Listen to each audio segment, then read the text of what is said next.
why don't we just move on to topic one? Uh, you would think that I have it in front of me. I don't. Here we go. Topic one. Climate change is a real threat to every person on the planet. But should people who lack resources be expected to change their behavior to mitigate its effects? For example, should they be expected to become vegan, since that would reduce their carbon impact? But people without resources have less ability to control their diets and less access to quality foods. And what about poor individuals in rich nations? Even a poor person in America has a much bigger carbon footprint than others in low income nations. Do poor Americans have a bigger responsibility than others to fight climate change? We'll do introductions, or 1 minute introductions, then we'll move on. So, Joe Lewis. Yeah, I don't know. I'm gonna be a little bit gloves off today. I really hate this question. I hate this question because it takes a lot of the onus of the problems of the United States and the world on poor people. That's incredibly disingenuous, considering that poor people don't have power in the state legislatures, don't have power at the gubernatorial level, don't have power at Congress level, and then every possible opportunity we have to curb emissions, Republicans block it, and people who don't believe in climate change block it. So, like, I would love to shame poor people and their practices, but you know what? It must be nice to know that, like, all those poor people don't have access to healthy foods, so they're stuck eating in certain areas. It must be nice to know that all those poor people have to take incredible to access the very facilities that are responsible for the carbon emissions, or even be responsible to those industries like electricity, the electricity industry, transportation, industrial. So I think listen, all you vegans gotta shut the fuck up. Like, I'm sorry. Like, your fight is with these corporations first. I will eat 12 steaks every goddamn day because I know that my footprint isn't gonna fucking matter, because no matter, I can have my entire fucking city change so that we have like the most carbon efficient and carbon neutral. It doesn't fucking matter when one company can just fuck up our progress. Like, the battle is at the companies here. It's not the individual yet. I'd love to have the opportunity for vegans to rise up and shame all the meat eaters, but we're just not there yet, and they're gonna have to hold that out. I'm looking at you, those fucking Canadians. I'm looking at you, Dr. Heem, and all those other vegans, which, like, your fights with these corporations. Stop shaming individuals, you dumb fucks. Not doctor. Well, all right, Joe is a little shy today. He won't tell us how he feels. Maybe we can draw it out of him later on. But thanks, Joe, for that. Okay, Chris Cosmo. Yeah, Joe is absolutely right. If you want, like, poor people to partake in these practices, you have to, one, get these vegan companies and make it easier for these things, like for people to get access to these foods, right? Make it cheaper, make it more accessible, and you have to get people educated, right? Like, that's, poor people are just not in the position to to manage these sort of diets, right? When you are living on such a low budget that you have to buy enough food to last you, right? A lot of these are preserved foods, right? You have to be smart about what you're spending and how you're eating, because, like, you might not have food at the end of the month. A lot of people just, like, they're like down to like beans and rice by the end of the month, right? That's all they got to eat. And I'm sure vegans are like, well, that's what you should be eating anyway. Like, no, that's not feasible when you have to feed kids and things like that, right? So, like, we have to get people educated, and we have to make it more accessible, and that's on the vegan companies. You got to get your products into places where poor people can reach them, and you got to make them cheap enough for them to be able to, like, afford them if you want us to get off of eating meats. And then you have to, like, we have to fix, like Joe said, we have to fix the political landscape that we're in. A lot of these things are getting shut down by, like, Republican, like, politicians and these corporations that want these practices to keep on going. You can't put the onus on poor people. It's just not going to work. The individuals have no say in it at that level, and there's not really much they can do about it. Shaming them for it is pretty stupid. Okay, so much. KTN. Yeah, I think there's a lot. I think it's like there's a lot more levels to it. Let's talk about veganism. All right, yeah, veganism's a great idea. Okay, cool. You want to talk about developing nations? Most developing nations kind of have a vegetarian diet and don't have that much of a meat, don't have that much of a, like, meat heavy diet in the first place.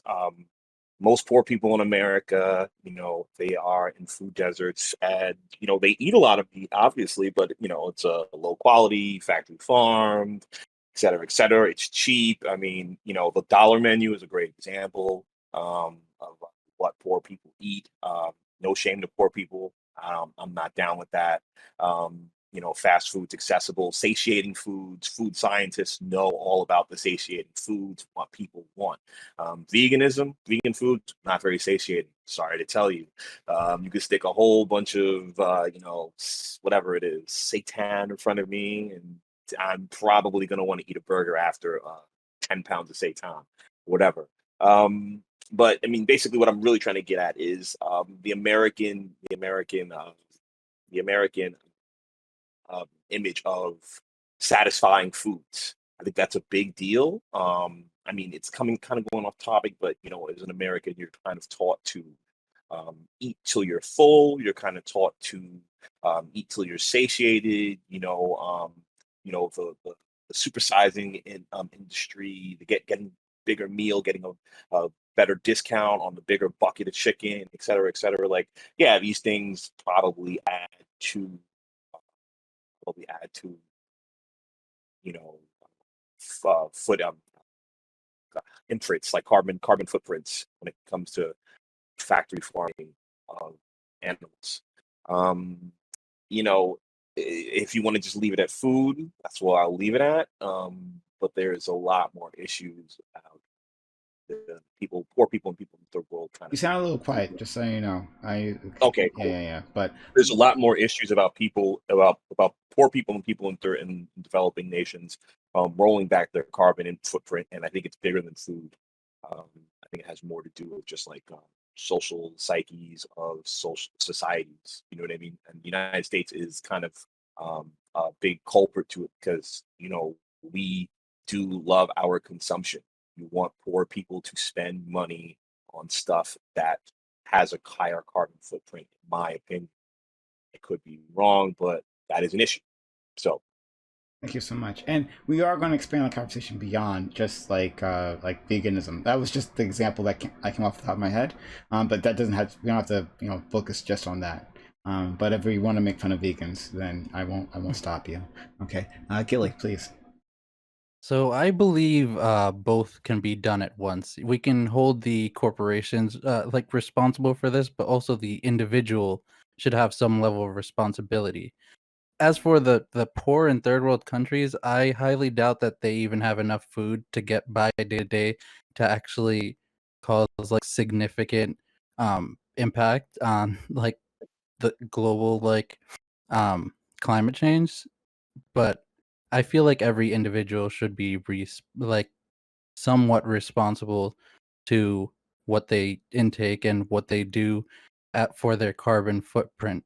Um, like me myself, I stopped eating seafood just because it's like a big contributor to climate change and stuff like that, and it's something I could just do easily, and it helps a lot. Thank you so much, Rage. All right. So I agree with most of what was said here. I do have some contention with, I do place some responsibility on the individual. But first and foremost, the individuals that I place responsibility on are not the poorest among us. Because when you're just struggling to get by, I'm not going to expect you to go vegan. I'm not going to expect you to try and get an electric car, try and recycle everything. Well, recycling, if it's feasible within your neighborhood, try and do that to keep the planet green and clean and everything. But for the people who are just trying to get by, I don't think that there's ever any reason to push shame and try and make them to be the bad guy or the villain who's driving the degradation of our planet. But for people who are above that level, who are like in middle class, especially, and everybody in the upper class and the 1%, all those people, those are the type of people who need to do better. With regards to veganism, I personally am not like a full vegan, like a vegan. I'm a vegetarian. Um, but I do think that some of that driving that is consumer choices. Like if everybody's buying steak, as Joe Lewis wants to eat steak all the time, to prove a point in his example. But if everybody was just eating steak, companies are going to make more steak. And I think that companies do respond to. So if we want to take care of our planet using our dietary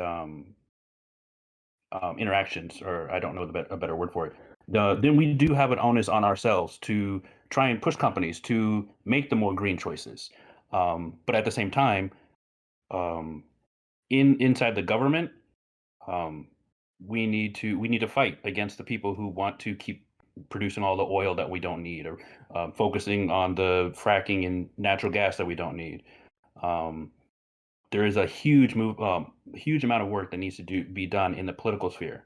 But as to the question of blaming poor people, like none of that's cool. Like 0% of that's cool. Azzy.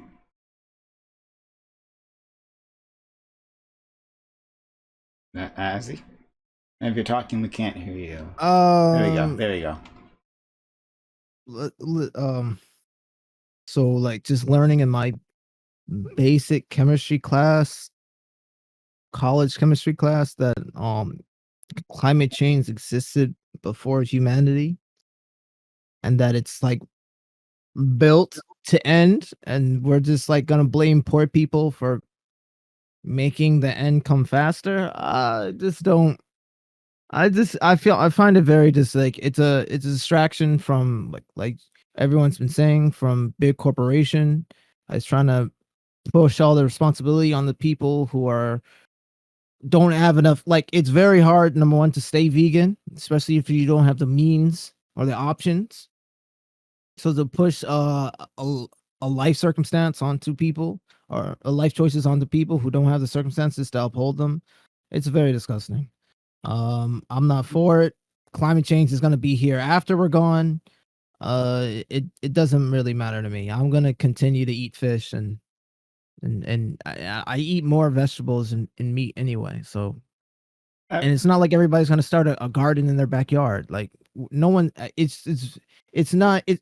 In fact, it's probably irresponsible to try to tell people to live better, because to truly live better, to reduce your carbon footprint, like it's a whole lifestyle change into something that we would have to go back to the agrarian society. I'm done. I know this is just introductions, but I just want to make sure. Do you believe in man-made climate change? Man-made climate change? Yeah. I just said that we push it faster, but there's still natural climate change. Sure. But like us putting CO2 methane in the air, is that? So you're gonna tell people to stop driving? No, no. That's not my point. Yes, actually. I'm just asking.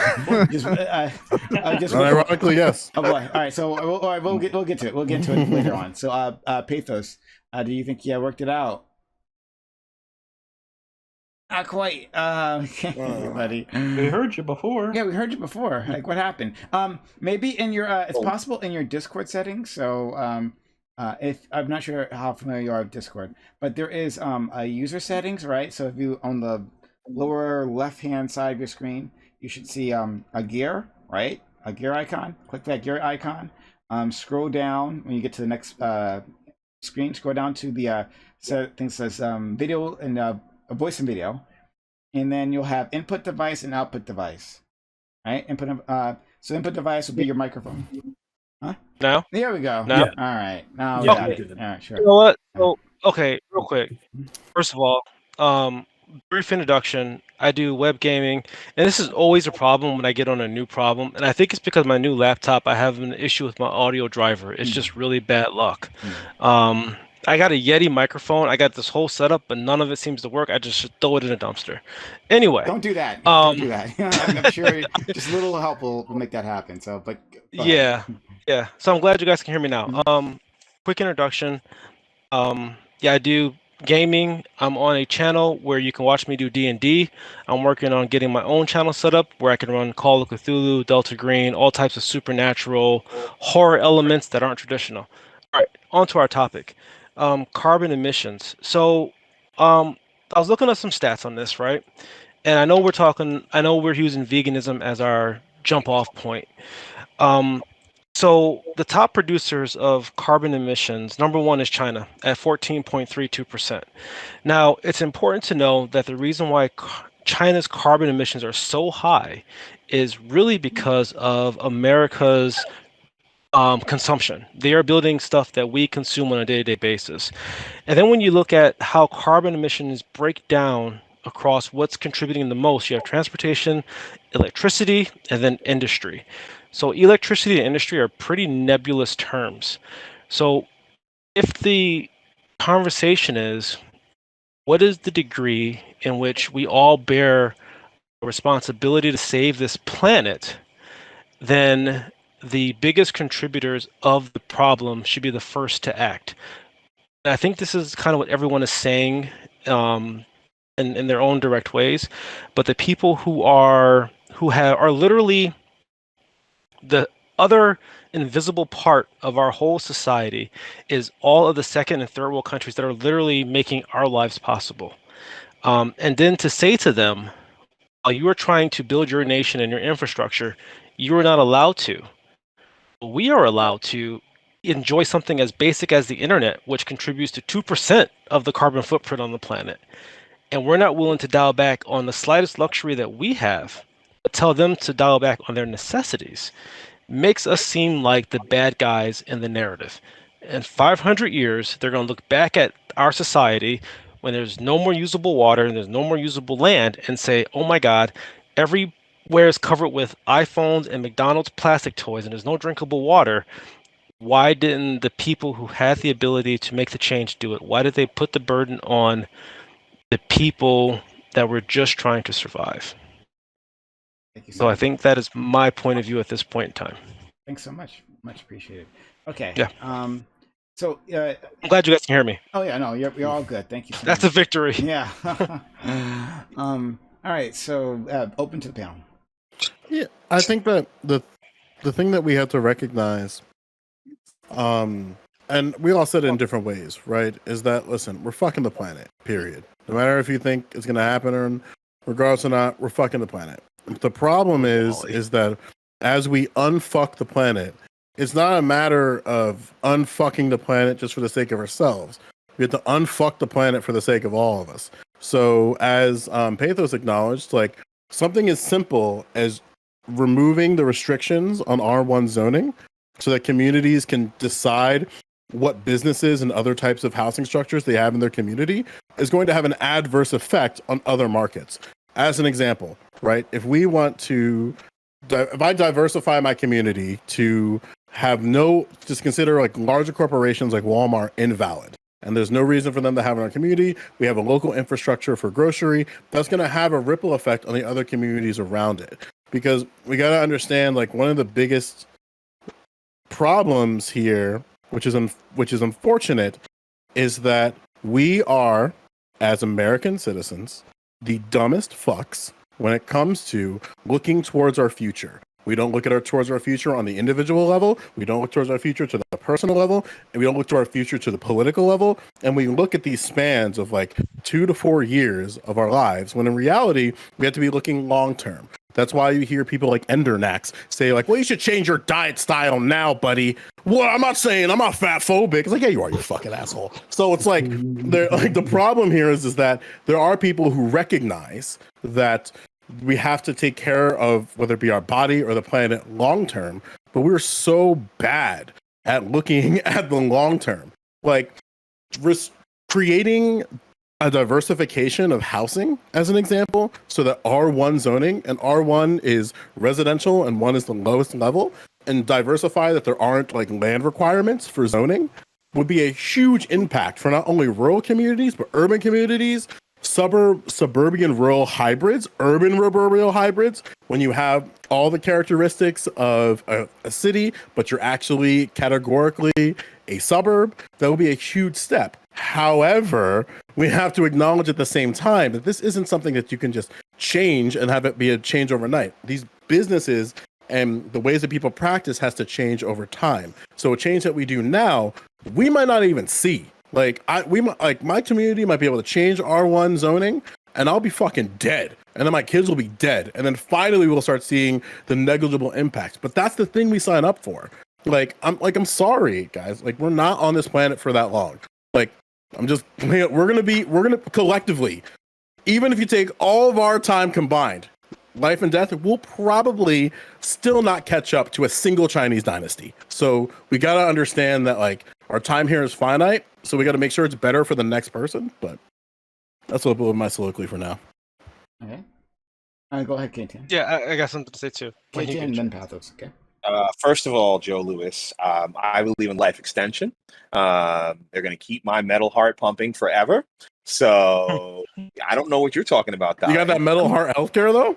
I mean, hey, look, man, everything gets cheap, just like LASIK did. That was a 50-year horizon. So, but anyway, I'm not going to talk about completely what Joe Louis said, but I'm going to kind of harken back to like the responsibilities of developing nations, and it's more about what Pathos is saying. For me, the issue is going to always be, I remember 7 years ago, I heard like an NPR thing talking about nations in Africa, right? Africa's large, 54 countries. And the idea was, Africa's a great place because they don't have the infrastructure America has. So when the climate accords come, they get to skip all those things like, digging big holes and crazy strip mining and all that stuff. They, all of these developing nations don't have to do all the polluting. And it was kind of just put out there early that developing nations are going to be the ones to like be the models for conservation and everything like that. And like Pathos said, it's the idea that like these nations now bear the responsibility to not improve their material conditions because the United States doesn't really want to do what Laura Ingraham says and let the rest of the world kind of even catch up. Because people like Laura Ingraham kind of think of it as, and I remember she did a segment about it as, the climate accords being this thing that that will let the rest of the world catch up, but because the rest of the world can't compete. Something along the lines of that. She had a real neoconservative take on it. And obviously those were all the arguments. And like those arguments go as far as factory farming. Those arguments go as far as this fight against electric vehicles.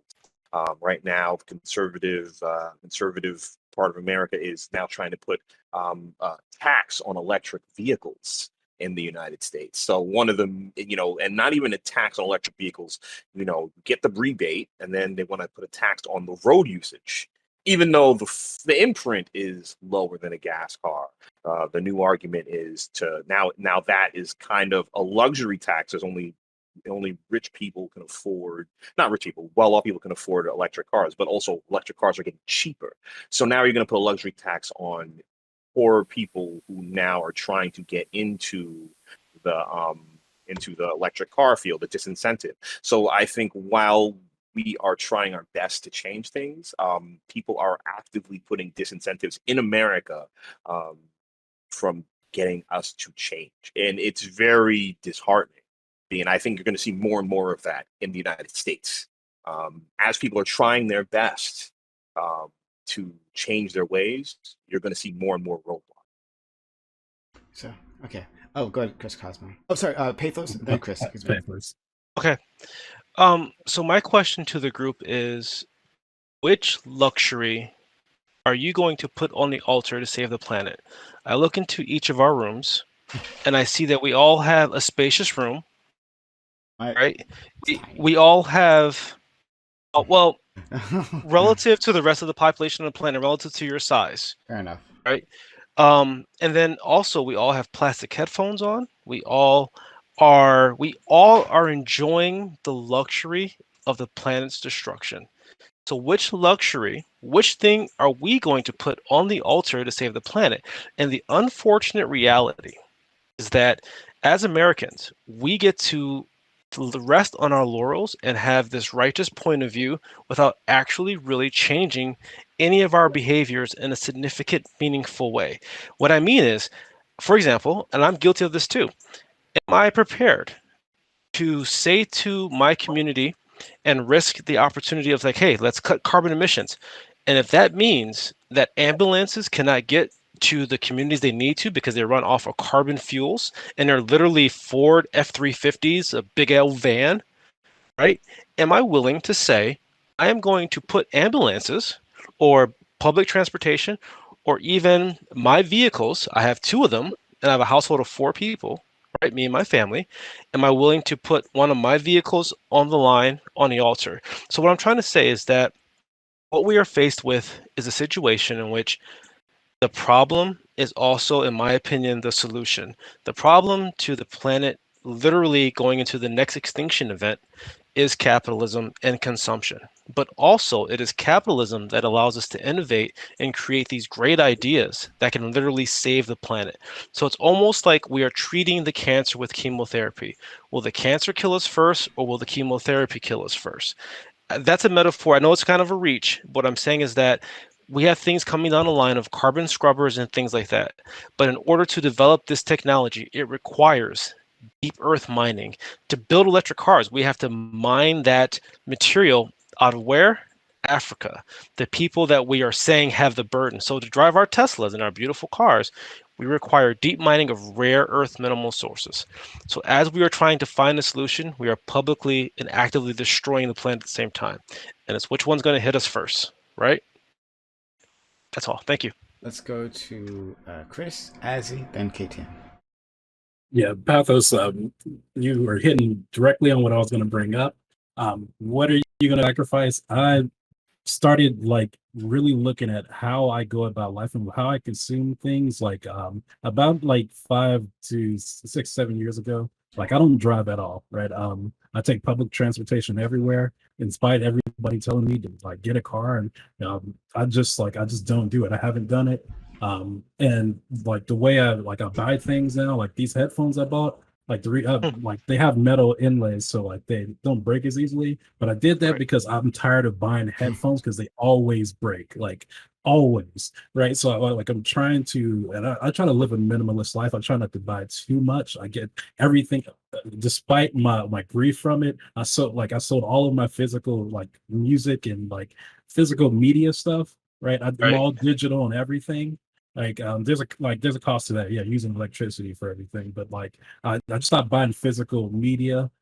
It like some people, especially what I noticed in the middle class of people I work with, they are like they use every luxury possible on their day-to-day the day-to-day life. If there's restaurants around near where we work and they want to go to lunch, instead of walking there and it's like 2 to 5 minutes away, they'll get in their car, they'll drive like to that thing, and they'll sit in that drive-through with their car running however long they need to get some lunch, right? Instead of either packing, or just walking to the place you need to get to, right? They take a car everywhere. It's insane. And like there's like a really big pride people have in it, and like they look down on people who don't have it, right? Like when it comes to vehicles, it's a weird thing. And like that's the one thing I think we should really be pushing, like the need for cars. We need to like drive that down a whole lot, because where I am, there's a lot of suburbs around my city. People drive like an hour, 2 hours at a time to get just like to a small place to go grab a few things and come right back. It's insane. Let's go to hold on. Azzy, then KTM and Rage. Like I said, none of this matters unless we go back to the agrarian society. Like if you tell people to stop driving a car and they're going to take public transportation, then you're going to see increase in public transportation. If you tell them to stop using public tell them to get a bike, you're going to start people who are like, all right, I don't want to exercise, so I'm going to get an electric bike or an electric scooter. Like people really don't understand that electricity use contributes to climate change. Like electricity use gives off heat. Like this is basic science, basic chemistry. So if you really care about the earth, stop using electricity. But who's going to do that? It's not feasible in this day and age. People aren't willing to go back and live like the Chinese Zhao dynasty, where no one's willing to go back to do that. No one in the world. And that would take a global initiative. It's not happening. And say thank you to Trump, you know, because what? I'm sorry. Can I interject for a second? Go ahead. I mean, we're saying this in a luxury of having a hospital that has heart monitors and things that we need at our convenience, right? So when we talk about going back to an agrarian society, we literally have 7 billion people on the planet. An agrarian society literally came out to, and make no mistake, we still have an aggregate. I'm sorry, I messed up the word. Aquarian society, Agrarian? except for now it's more mechanized. I think that's the only difference, right? That's still bad. But the problem is that we have a population of 7 billion people that continuously increases. If tomorrow I were to have a heart attack, get shot, have cancer, I really want electricity to be working because I need MRIs, I need chemotherapy. My daughter, my children, we need the very thing that is actually destroying us, right? And so perhaps the answer is an unpopular opinion. It's nuclear energy. Maybe we get better at nuclear energy and make better electricity, right? Sorry, keep going. I mean, interrupt you, but I want to interject that point. Wait, how does nuclear energy?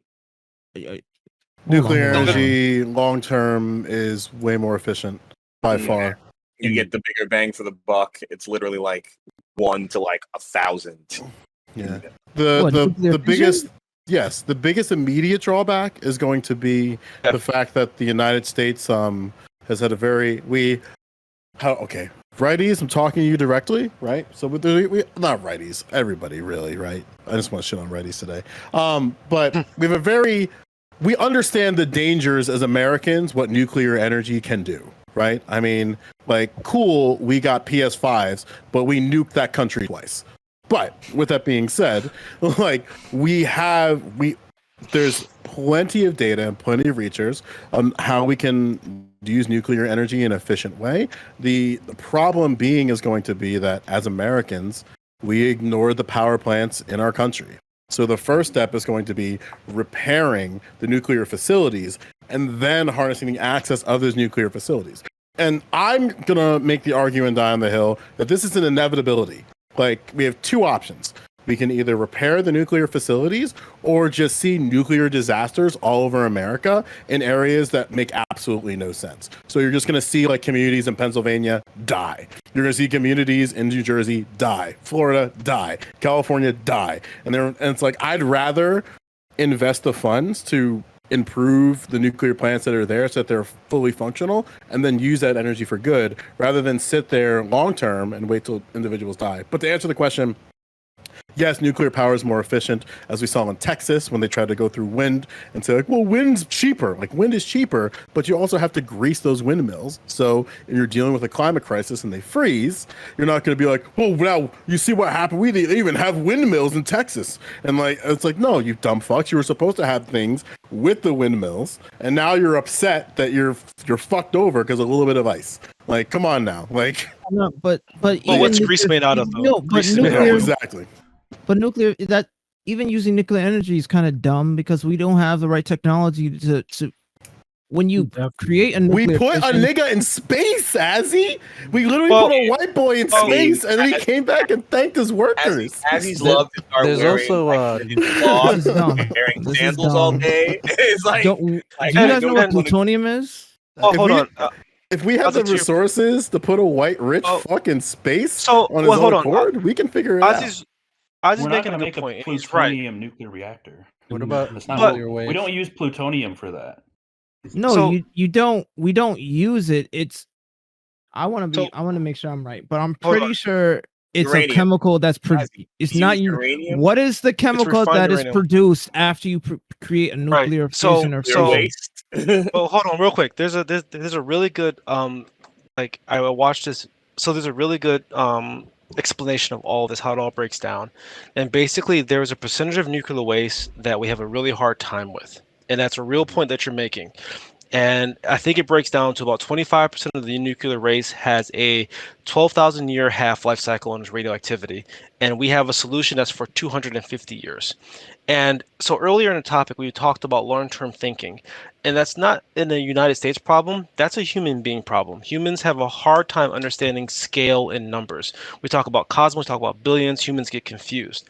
So when we talk about we have a solution for 250 years for nuclear waste, but we don't have a 12,000-year solution, it's hard for humans to care that deep into the future. But to your point, Ozzy, and you're making a good one. My solution or You're- my thinking I- is I'm sorry, go ahead. Am I missing something? no, it's just it's funny. I didn't make the point yet, but you seem to know Okay. where I'm going. Okay, maybe I'm wrong. I'm sorry, but you mentioned so I'm sorry. What I'm picking up is that you mentioned waste as an issue, as a real concern, and you have other points to make. I'll let you make those points. But what I'm saying and what I think is that because we have not used nuclear energy in 30 years, we have not been allowed to progress in the technology. If we are allowed to progress in that technology, especially with all of the quantum computing and the way we're technologically advancing, that yes, we will have an issue. But as we continue to use this technology and get better at it, we're going to see the same benefits that we've seen with quantum computing applied to nuclear energy. Maybe we're not, but right now, I think a rational solution is to actually tap into that nuclear power source more. It's safer. We don't have as many coal miners dying every year. We're not mining gasoline out of the planet. Maybe we're mining uranium, but at least we're getting a exponential kickback to it. And the carbon emissions on nuclear energy, and please correct me if I'm wrong, is literally just steam water. So, And the big problem with it is the toxic waste that we have to deal with, which makes up 25% of it. Please help me out. So I just want to interject real quick because I'm pretty sure I mentioned this on the channel before, but I was a nuclear engineer for like 5 or 6 years. Let's go. I Yeah, love it. the way they deal with nuclear waste is literally dumping it in the oceans. Exactly. So I don't All I of it don't though? know. All of it though? I thought some of it was Well, Well, I buried. some work of it, I work some of it is buried specifically. underground, also, isn't it? A lot of Yeah. it buried underground, Like- like in Well, caverns. I worked specifically with nuclear engineering in regards to We naval don't use it. submarines. So I don't. let him finish his point, please, Gilly. I when I did nuclear engineering, it was specifically with naval submarines. So I'm like familiar with how they deal with their nuclear waste. I'm not Okay. sure how like power plants and stuff like that. I feel like it's just exchanging one problem for another. But then again, I don't know how bad like the nuclear waste being dumped in the ocean is compared to the other types of pollution we're talking about. Let's go But to it's pretty bad. KTN, Rage, then Chris. Oh, and Nazi. Well, a good example of a place that does do nuclear energy well is France. I mean, France has been doing it forever, and I think they get like something, I don't know, maybe 40%. I could be wrong. 40% of their energy from nuclear. And they covered it. You know what I mean? Talking about electric cars and all the heavy mining they have to do. The lithium, they're now working on things to recycle all batteries. It's like a crazy process. They're basically trying to take computer batteries. They're basically trying to take cell phone batteries, computer batteries, car batteries, everything, and then break them down into elements and bring them out as like a specific kind of cake that can be resold back to these companies because you can reuse lithium. So when it comes to that, I think that will evolve. Once again, like Payfill said, it's an issue of the more you deal with the technology, the better you're going to get at it. I guess if you want to apply Moore's law to something like our recycling, every 18 months, maybe every 3 years, maybe every 10 years, we'll get better and better and better at dealing with electric cars and dealing with the waste that we produce from it. So I'm hopeful for that. Then there's the nuclear issue. And then when it comes to, I'm going to pass off because I forgot. No, that's fine. Just let us know when you got it back. Let's go to Rage, Chris, Nazi. All right. So the one thing I wanted to push back on Azzy with is we're not asking people to return to an agrarian society. Like we're post that. We're an industrial society. We're post-industrial even. But what we are asking is to exchange a lot of the more pollution-heavy machines and operations and fuels that we use for ones that are less so. And even if it's not perfect, it's better, and we can add on that, as KTN was saying, as technology increases, we can add more things to our tool belt of reducing our carbon footprint. And so, like, I don't know, just appealing to the nobody wants to go back into basically like the Stone Ages or whatever. I don't think that's a very accurate response to what people want to do when they are talking about nuclear energy or talking about electric cars or talking about high-speed rail or the public transportation system. Like the public transportation system, if more people would use that instead of individual cars, that would be less carbon footprint. Like all of those things add up to reduce our impact on the planet. Yeah, and to piggyback a bit, like certain corporations have done a great job in showing how infrastructure could work. Like something that, listen, fuck that communist Mickey Mouse, but in Florida, the transportation infrastructure around Disney parks is incredible. It's actually better than a vast majority of cities across the United States. And the question is, why hasn't any city looked at Disney World and go, you know what? If we adopted this rail system for our community, we could create a better infrastructure that isn't as car reliant. But they'll let Disney World just perpetuate capitalism instead of just, doing the free market and stealing the shit from them. But Joe, how would they steal it? You can literally just fucking go there and look at it and make notes. No one would give a shit. Go back to your fucking county and state legislatures and just mask the shit off. Like, it's possible. Stuff like that. But you can't do that in a vacuum. That sounds a little too easy, though, Joe. That sounds a little too easy. Oh, okay. I'll just create this multi-million billion dollar infrastructure. Let me just drop it down. I didn't think of that the other day. Yeah. To your point, right? Like a lot of these, like I made it sound like it's like a 4. Like just change a 5 head. Like again, like there's like. As I say that, there's a simultaneous understanding of like these, we may not even see those infrastructures in our lifetime. Like we might see the creation of that, like the beginning workings of like recentering how buildings are built in communities and how transportation works. But again, I personally understand that like I'm not going to see it. I can see the start of it. That's cool, but it's not for me. I'd love it for it to be for me, to be based, but it's for the people like beyond that. So but that goes back to what Pathos was saying, where like that would take an incredible amount of resources to make something like that. So what absolutely. Yeah, but my point was more on the expense, right? Like there are a lot of places that have the will. And Rage and KT, and I see your hands. There are a lot of places that have the will, but like the expense, and we see now with the infrastructure bill that's going through Congress, right? That there's a fight as always, right? When it comes to spending on these things.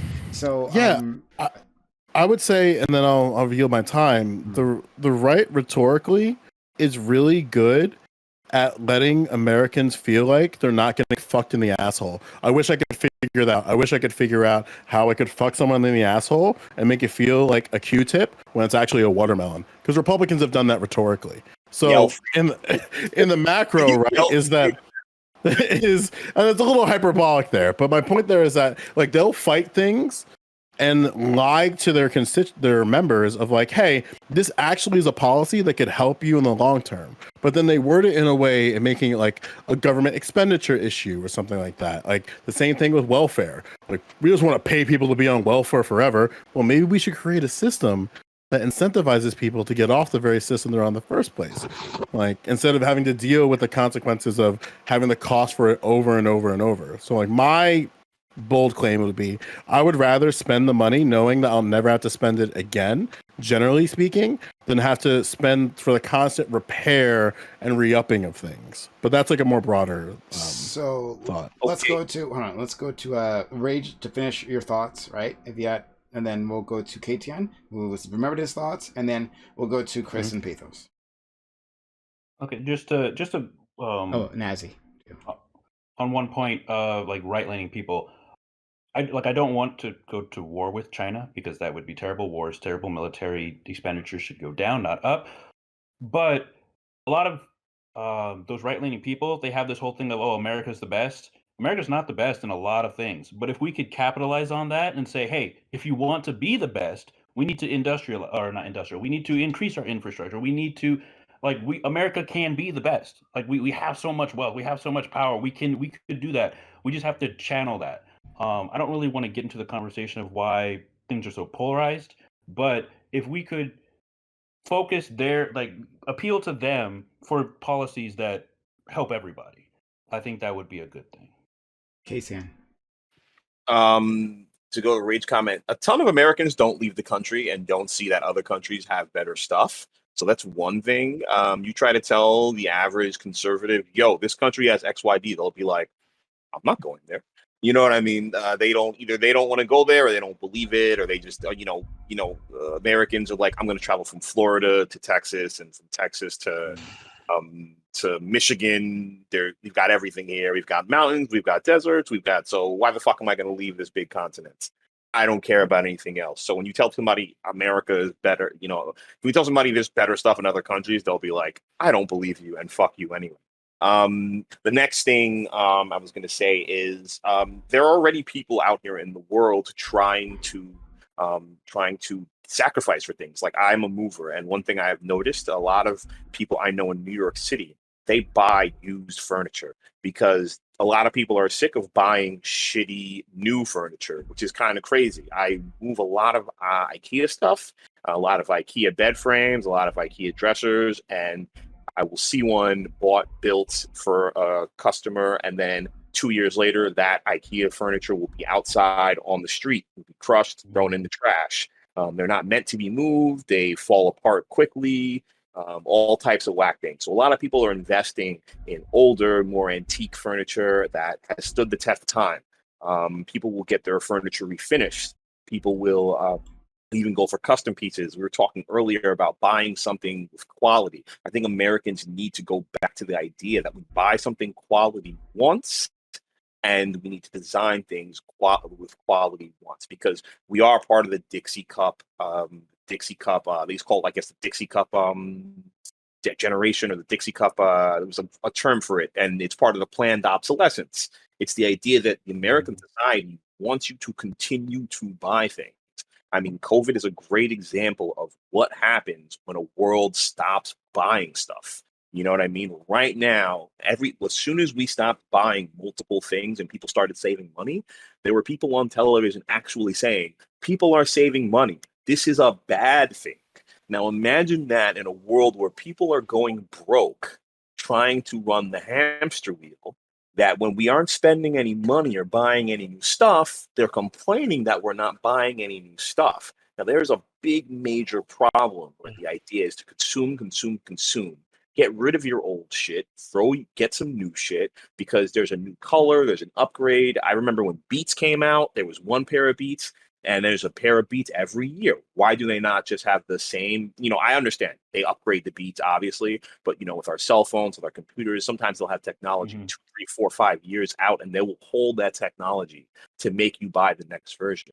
So I think that's a big thing that we have to do, because what happens with a lot of that e-waste is it ends up in Africa. You know what I mean? It ends up in a landfill in Africa, it ends up in a landfill in Indonesia, and America's having a big problem right now with countries saying no to their e-waste. And they use the World Bank to put pressure on these countries to take e-waste. So we're dealing with like bigger forces and more nefarious things, and I think part of it is the people in America have to say to themselves, we want our goods, we want them once. We need these 10-year goods. We want them once. We want to buy them once, and we don't want to have to throw them away. So we'll go to excuse me. I will go to Chris, then Azzy, then Pathos. I'll say though, that those Beats headphones, I bought them. That was a regrettable event in my life. Do not buy those. Those are not good. It was fucking, oh man. There are much better ones out there. Just so you know. All right, let's go to Chris. Yeah, you're exactly right. From buying those products that they purposely make to like last a certain amount of time and break, and like you have to buy more, and they want you to buy more. And a lot of things when it comes to entertainment, especially, I wanted to go back to what Azzy was saying about nuclear waste. Like as things progress, electricity is powering everything, and if we have to drive down everything to that bare necessity, if everything we do is going to be electricity based, let it just be that one is better than all the other things we have out there, like crude oil and things that we're using, the things that the natural gases we're burning to do all these things. If we could just boil it down to that one thing and then make that one energy source clean, right? Turn it into nuclear, that's a better option. And right now, like a lot of companies, like there's a lot of startups that are trying to turn like nuclear waste into batteries, which they say can last up to 28, 30,000 years. That's incredible, right? If we can actually do something with the waste that we're creating and like just turn it into like more products to use that are clean and like efficient. So like it, like the whole diamond battery thing, like I hope that pans out. So like it's looking cool. That's one thing we can do. We can dig up old nuclear waste that we have and like reuse it and repurpose it for these things. And that's just the way society's going. That just has to be our outlet. As I was going to say, when it comes to public transportation, I'd like to see a lot of that transferred over to electric vehicles. That way, like we can convert our like buses and trains into electric.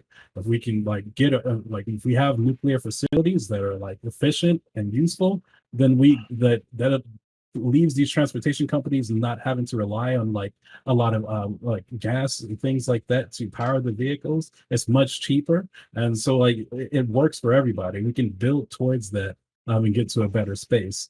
I think, and it helps people at the bottom who like the poor people, like they're able to use those things like at like a mass rate, and like it's more efficient for the environment, it's cleaner, and it works out for everybody. Now it's not perfect for like right now. We have to transition over into it's going to be a transition period, but I think we have to do something. There's going to be like there's no we can't avoid any negatives right now, right? So like there's no 100% positive solution. It's going to be a transitioning period over. We're just gonna have to eat that for now and like try to get to that long-term solution that Joe was talking about.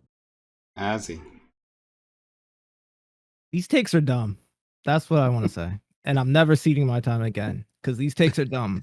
France is a heavily that country exploits the rest of the world. It's old colonies, it's new colonies. It still gets billions of dollars from Africa every single year to fund its nuclear. Do you know we already talked about how much it costs to build a nuclear factory? Now you have to talk about how we're going to how we have to change our economy, and now we have to train new people to operate in those nuclear facilities. France still has a huge problem with unemployment, so it's not like the nuclear fissions and fusions all of a sudden just save their country. Number two, like, so please stop referring. It's funny how we're on an all black panel and we are referencing these majority white privileged countries as like, let's be more like them. No, let's not be like more them. They're the reason we're in this mess to begin with. Number two, when you deal with like we said, the waste that are produced after you create a nuclear fusion or nuclear fission, a lot of those products are very heavily toxic to us, toxic to nature. So, and we have yet to find means to deal with them in totality. So like we already talked about, when these chemicals get dumped somewhere, they get dumped somewhere, or they're used for nuclear weapons. So do you want to see a rise?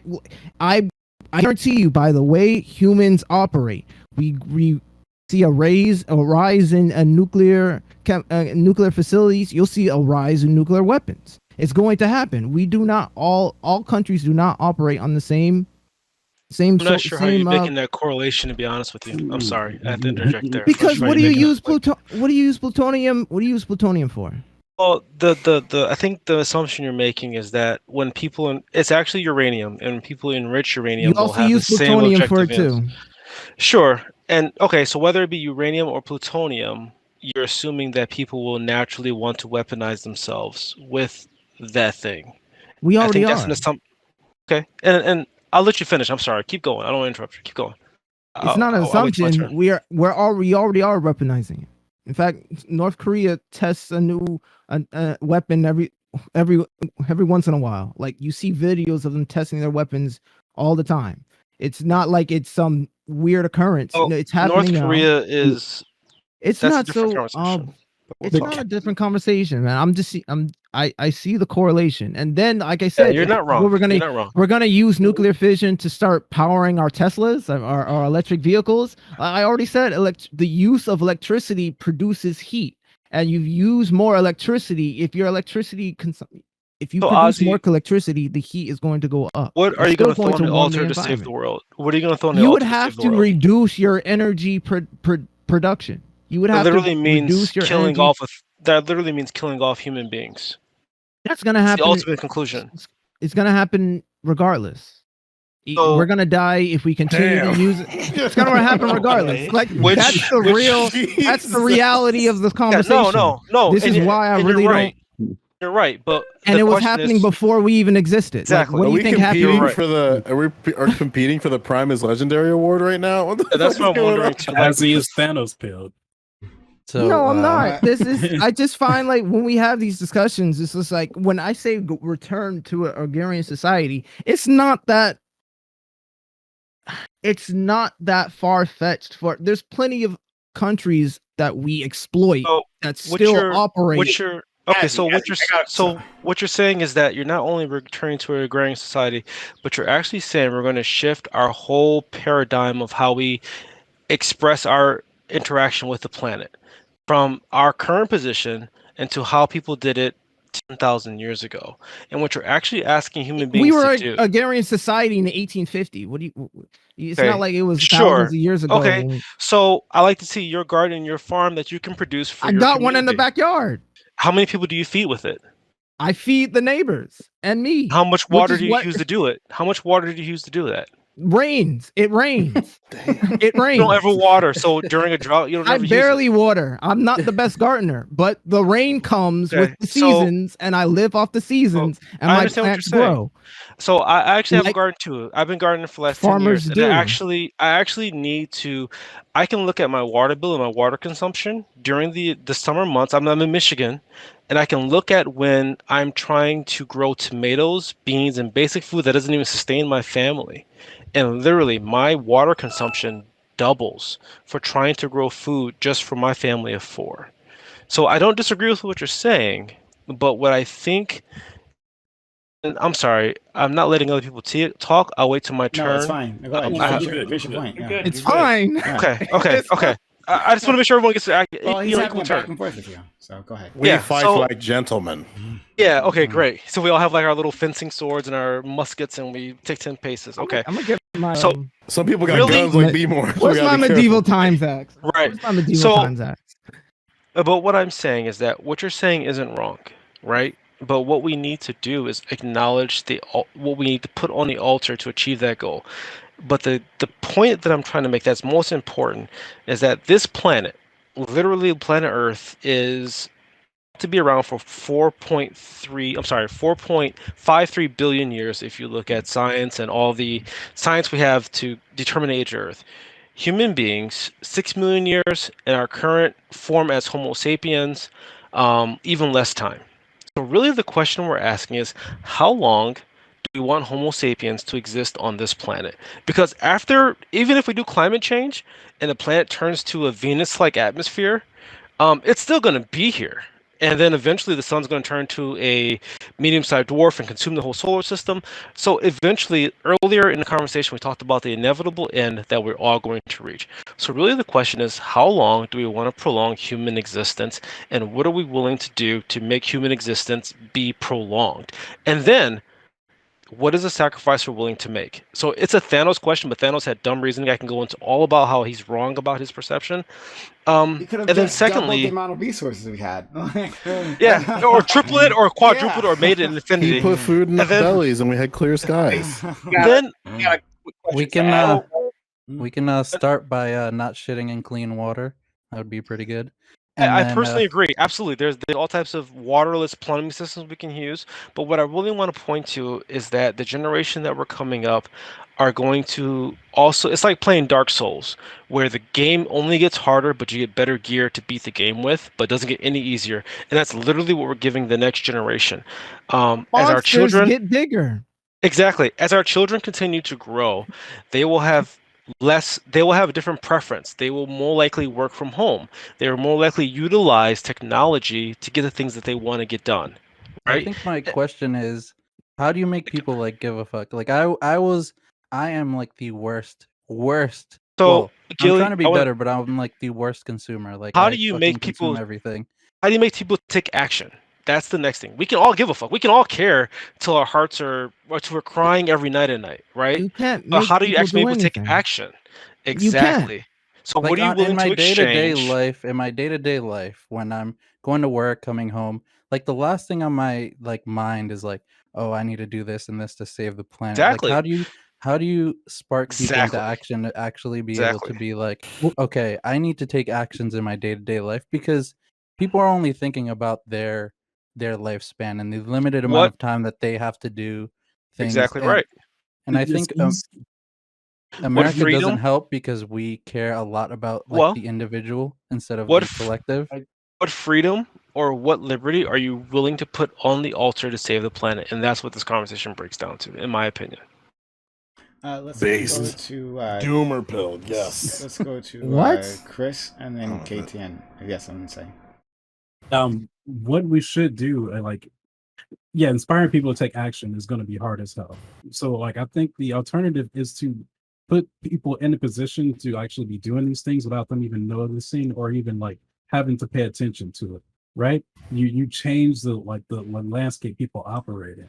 Right? If all public transportation is like on electric vehicles, right? You don't have. It's not something you have to think about, right? Or like if like we start like converting these things, right? The food people eat. If we start doing lab grown meat and like every restaurant just adopts it, like just just goes ahead and adopts it and just puts it into their products, like you don't have to think about it. Like you don't have to make an effort to it. You just go ahead and do it. And like if you want to eat our burgers, that's what you're gonna be eating. But who's going to Right? be Like making sure that these systems are reasonable? Because I've taken public transportation before, and public transportation is fucking dog shit.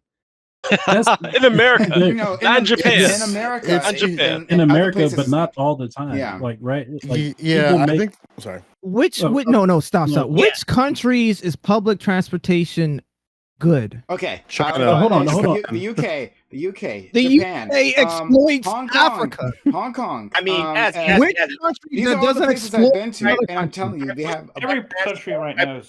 they have Real quick these are about- all the places I've been to, and they have beautiful China transportation is systems. a terrible place. What? Azzy, What? can we, What? I agree. It doesn't mean that transportation is not good. Like, I gotta push back on that. Just because a country does bad things doesn't mean that their technology isn't worth like using.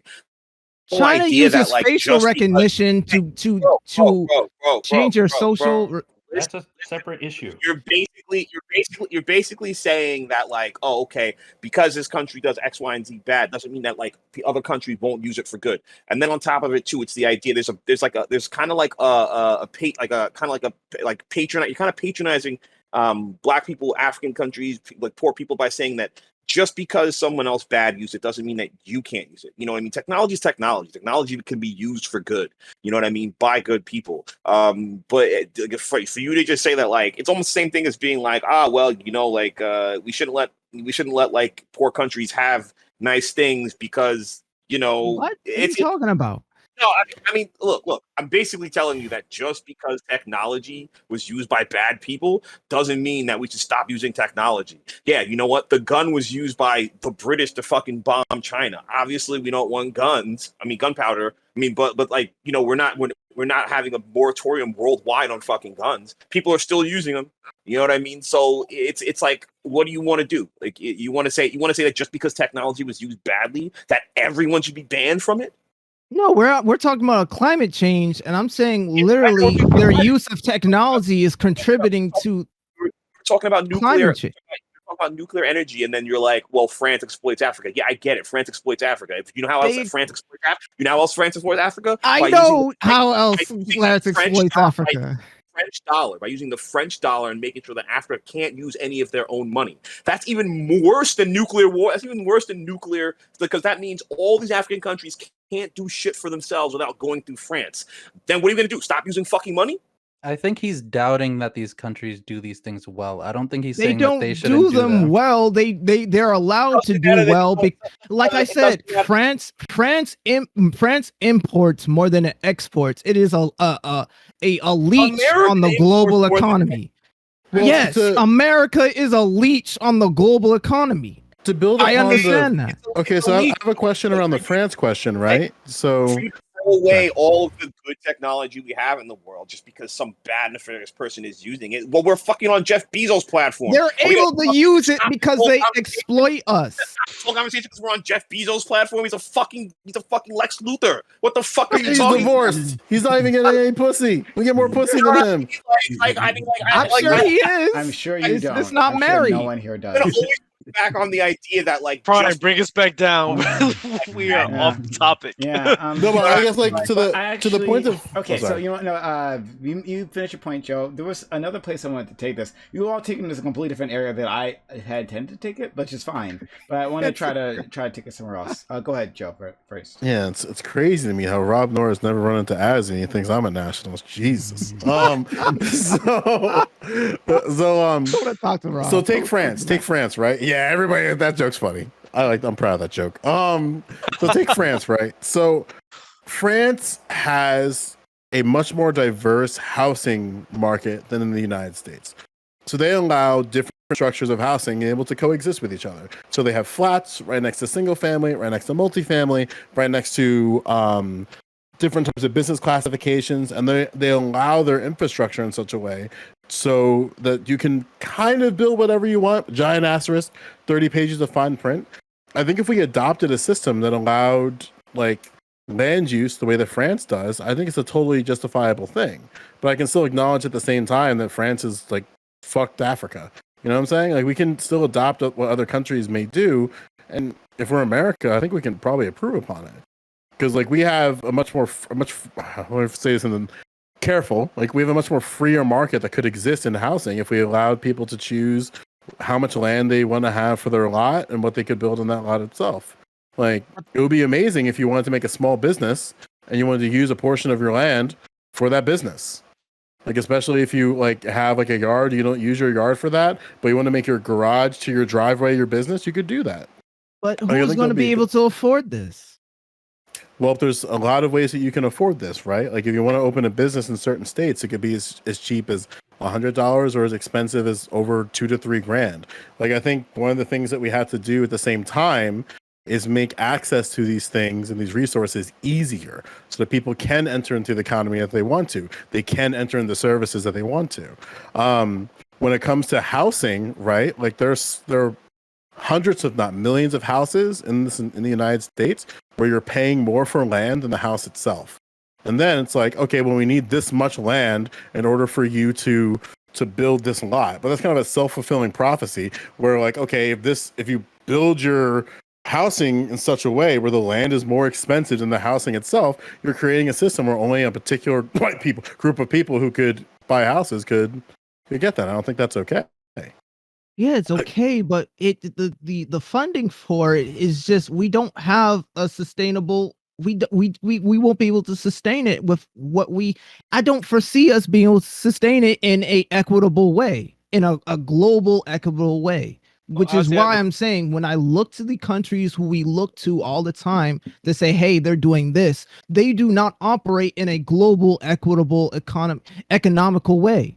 They heavily exploit the rest of the world. They do not contribute the way other people contribute.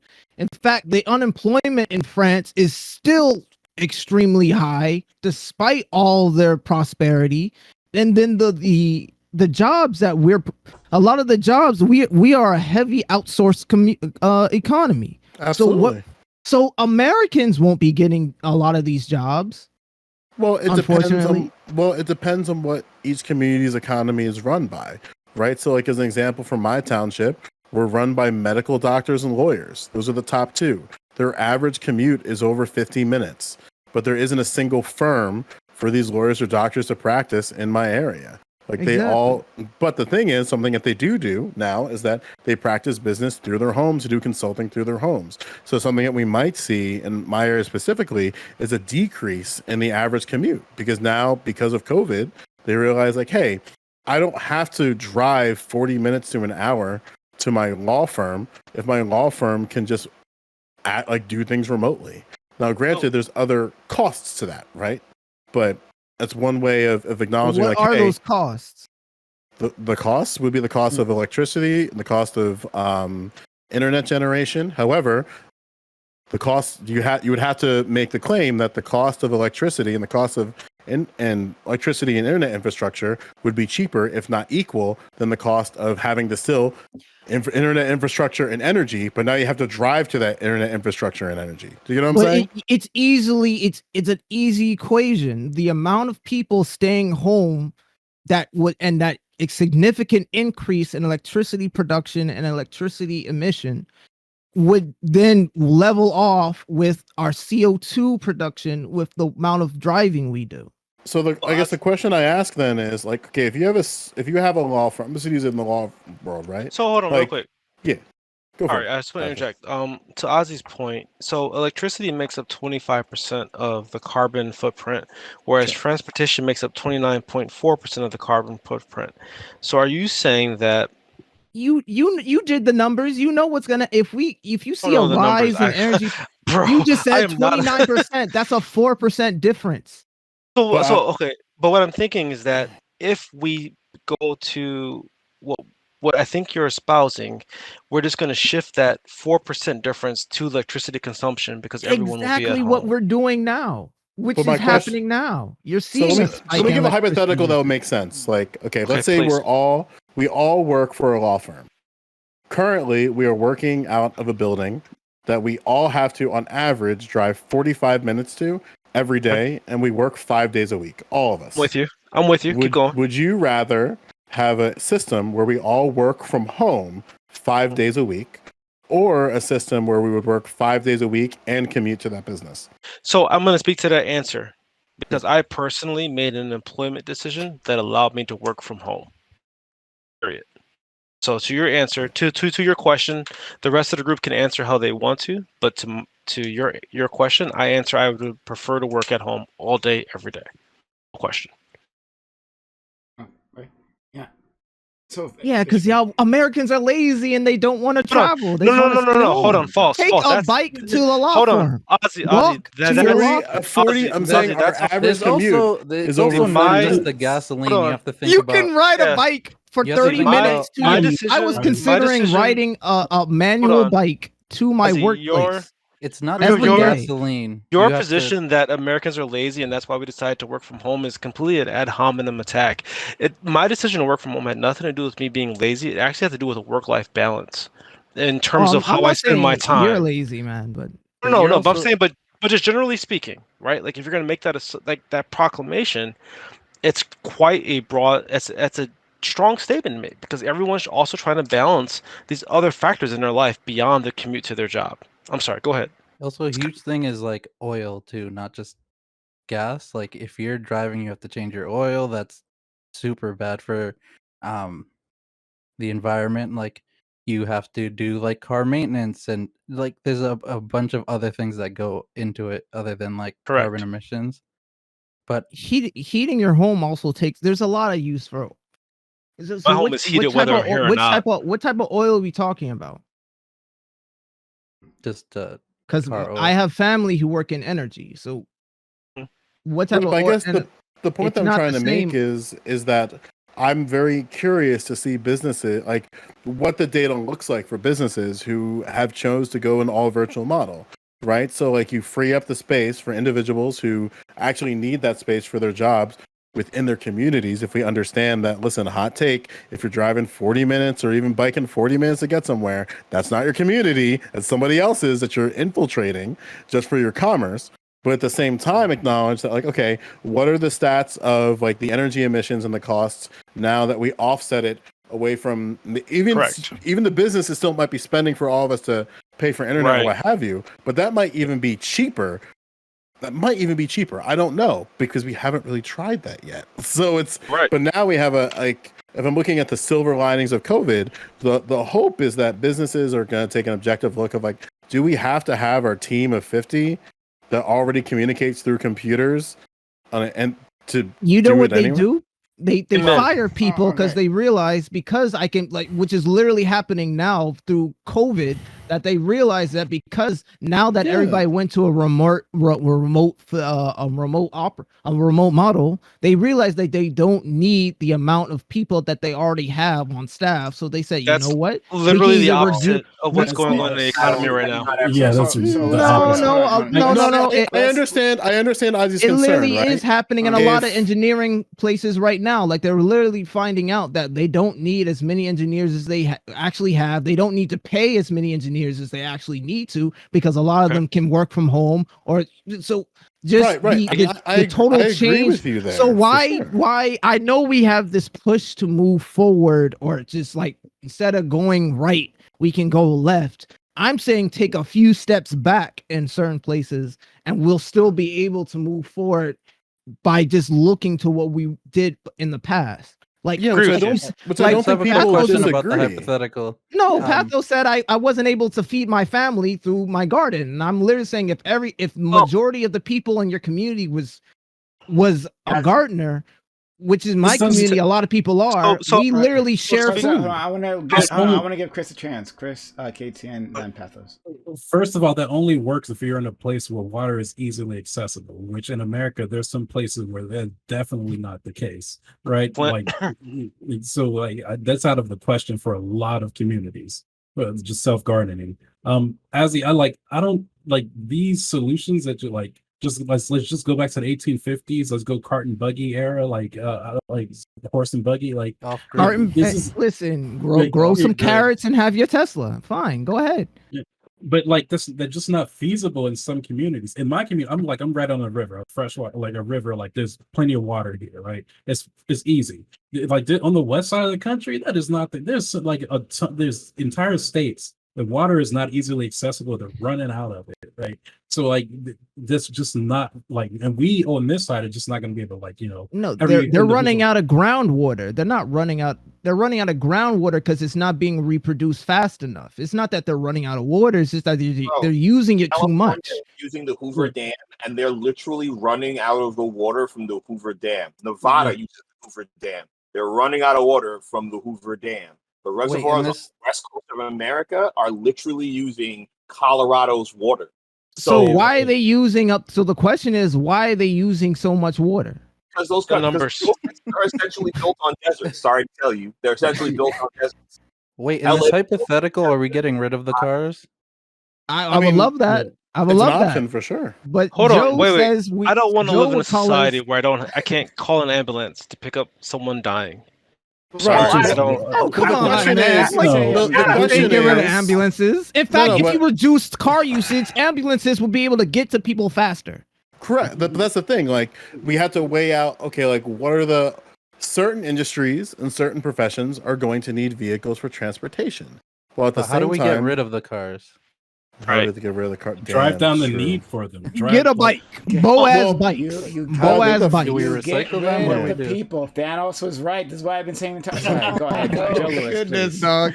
The only reason I like Blast Thanos is because he finished what he started and he smiled at the end of the movie and people cried because somebody what happened? actually stuck to their word. And I then agree with they you, Ashley. cheated, went back in Cheated. time, and now we have the Loki Hold show. on. That's It's what bad- happened. It's just That's bad what writing. happened. Jesus. And now Talking about Loki global warming. is suffering and he can't get a girl and he's literally dating himself. Okay, don't Spoiler. Jesus Christ.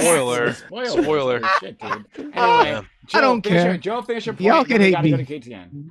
Yeah, no, I'm just saying that, like, yeah, like this is why we have to like observe like each industry one at a time to figure out. Okay, certain industries can go virtual if they wanted to, and that can create Right. different incentivations. Like, okay, now that I don't have to use my car all the time, then I can go towards use it for other things. Like as an example, like I saved.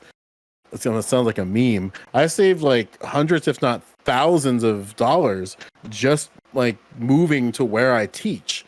So now, like, my studio is in bike distance, and the high school's in walking distance. And then even if I drive there, everybody knows I live 3 houses down from the school because they can literally see me pull out of my driveway and go to the school. So it's like, even if I wanted to be extra lazy and just like do it that way, they go, you live there, what the fuck is wrong with you? It's like, yeah, you're right.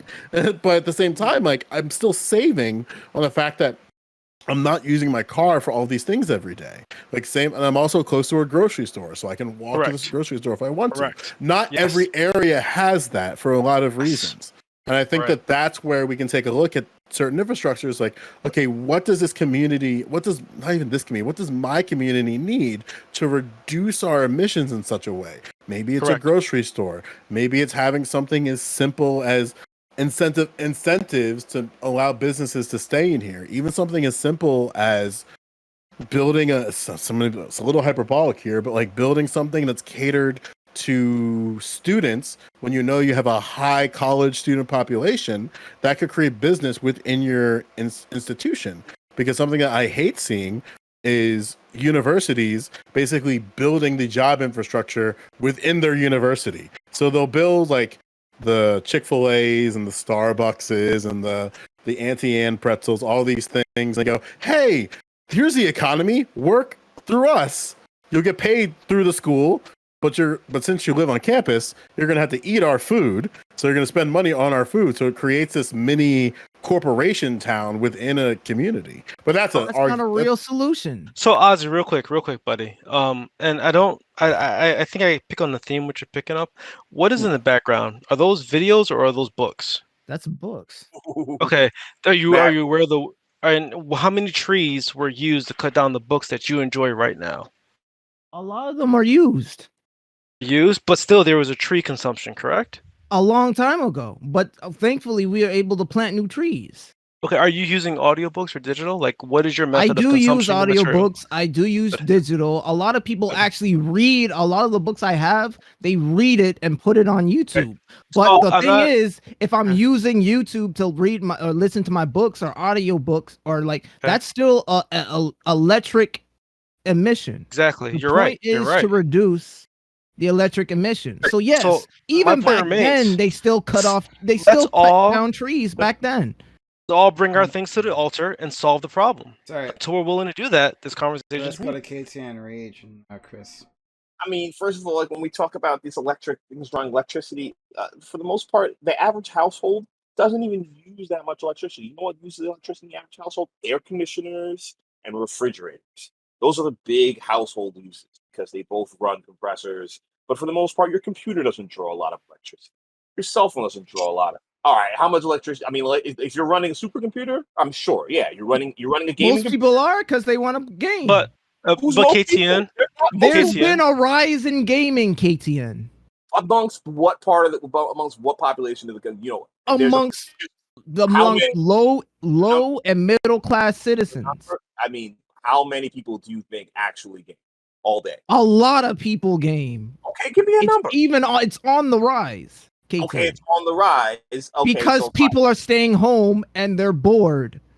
yeah, but I still don't think that's gonna Western be a countries. drawer. I don't think that's going to be a heavy drawer of electricity in the house.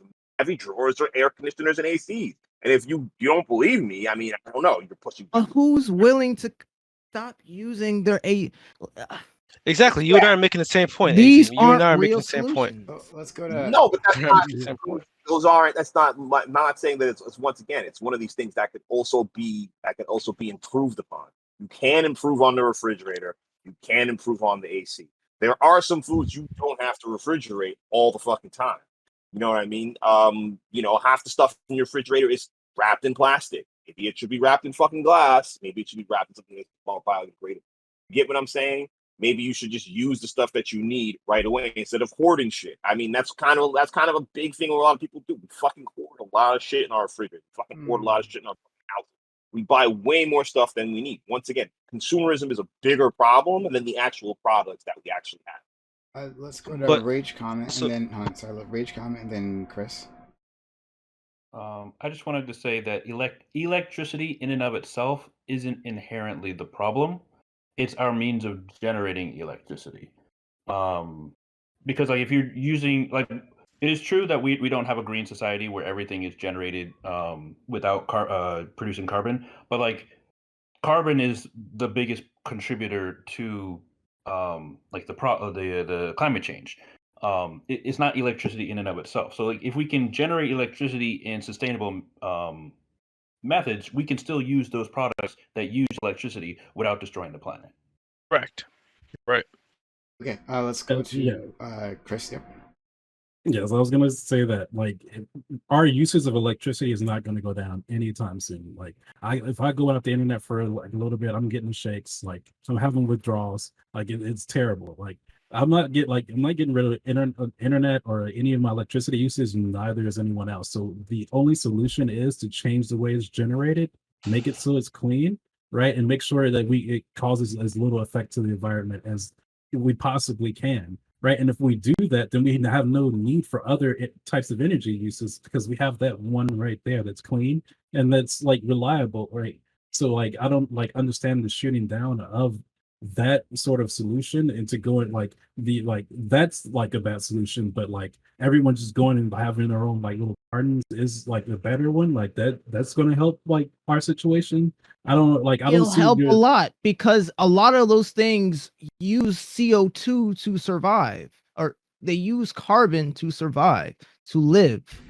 You put out more things that consume those bad emissions, which is literally the reason why we're trying to go nuclear is because we're trying to get away from other electricity emissions, but those things still put out waste, and we don't have Carbon good use. Well, Carbon emissions, but then going to things like nuclear is still putting out waste that then we're going to this, like we already said, we're going to create a new problem that is going to, as we increase nuclear, still become a larger problem, and Yeah. that So, we would Ozzy, have what- to learn deal how with to- when hold the real solution is actually dealing with the problem we Wait, have so now by It won't becoming more green. if we learn Give- how to put the nuclear waste to more uses than just throwing it away, like I mentioned that we are, right? Like Turning what? them into batteries, right? That allow Yeah.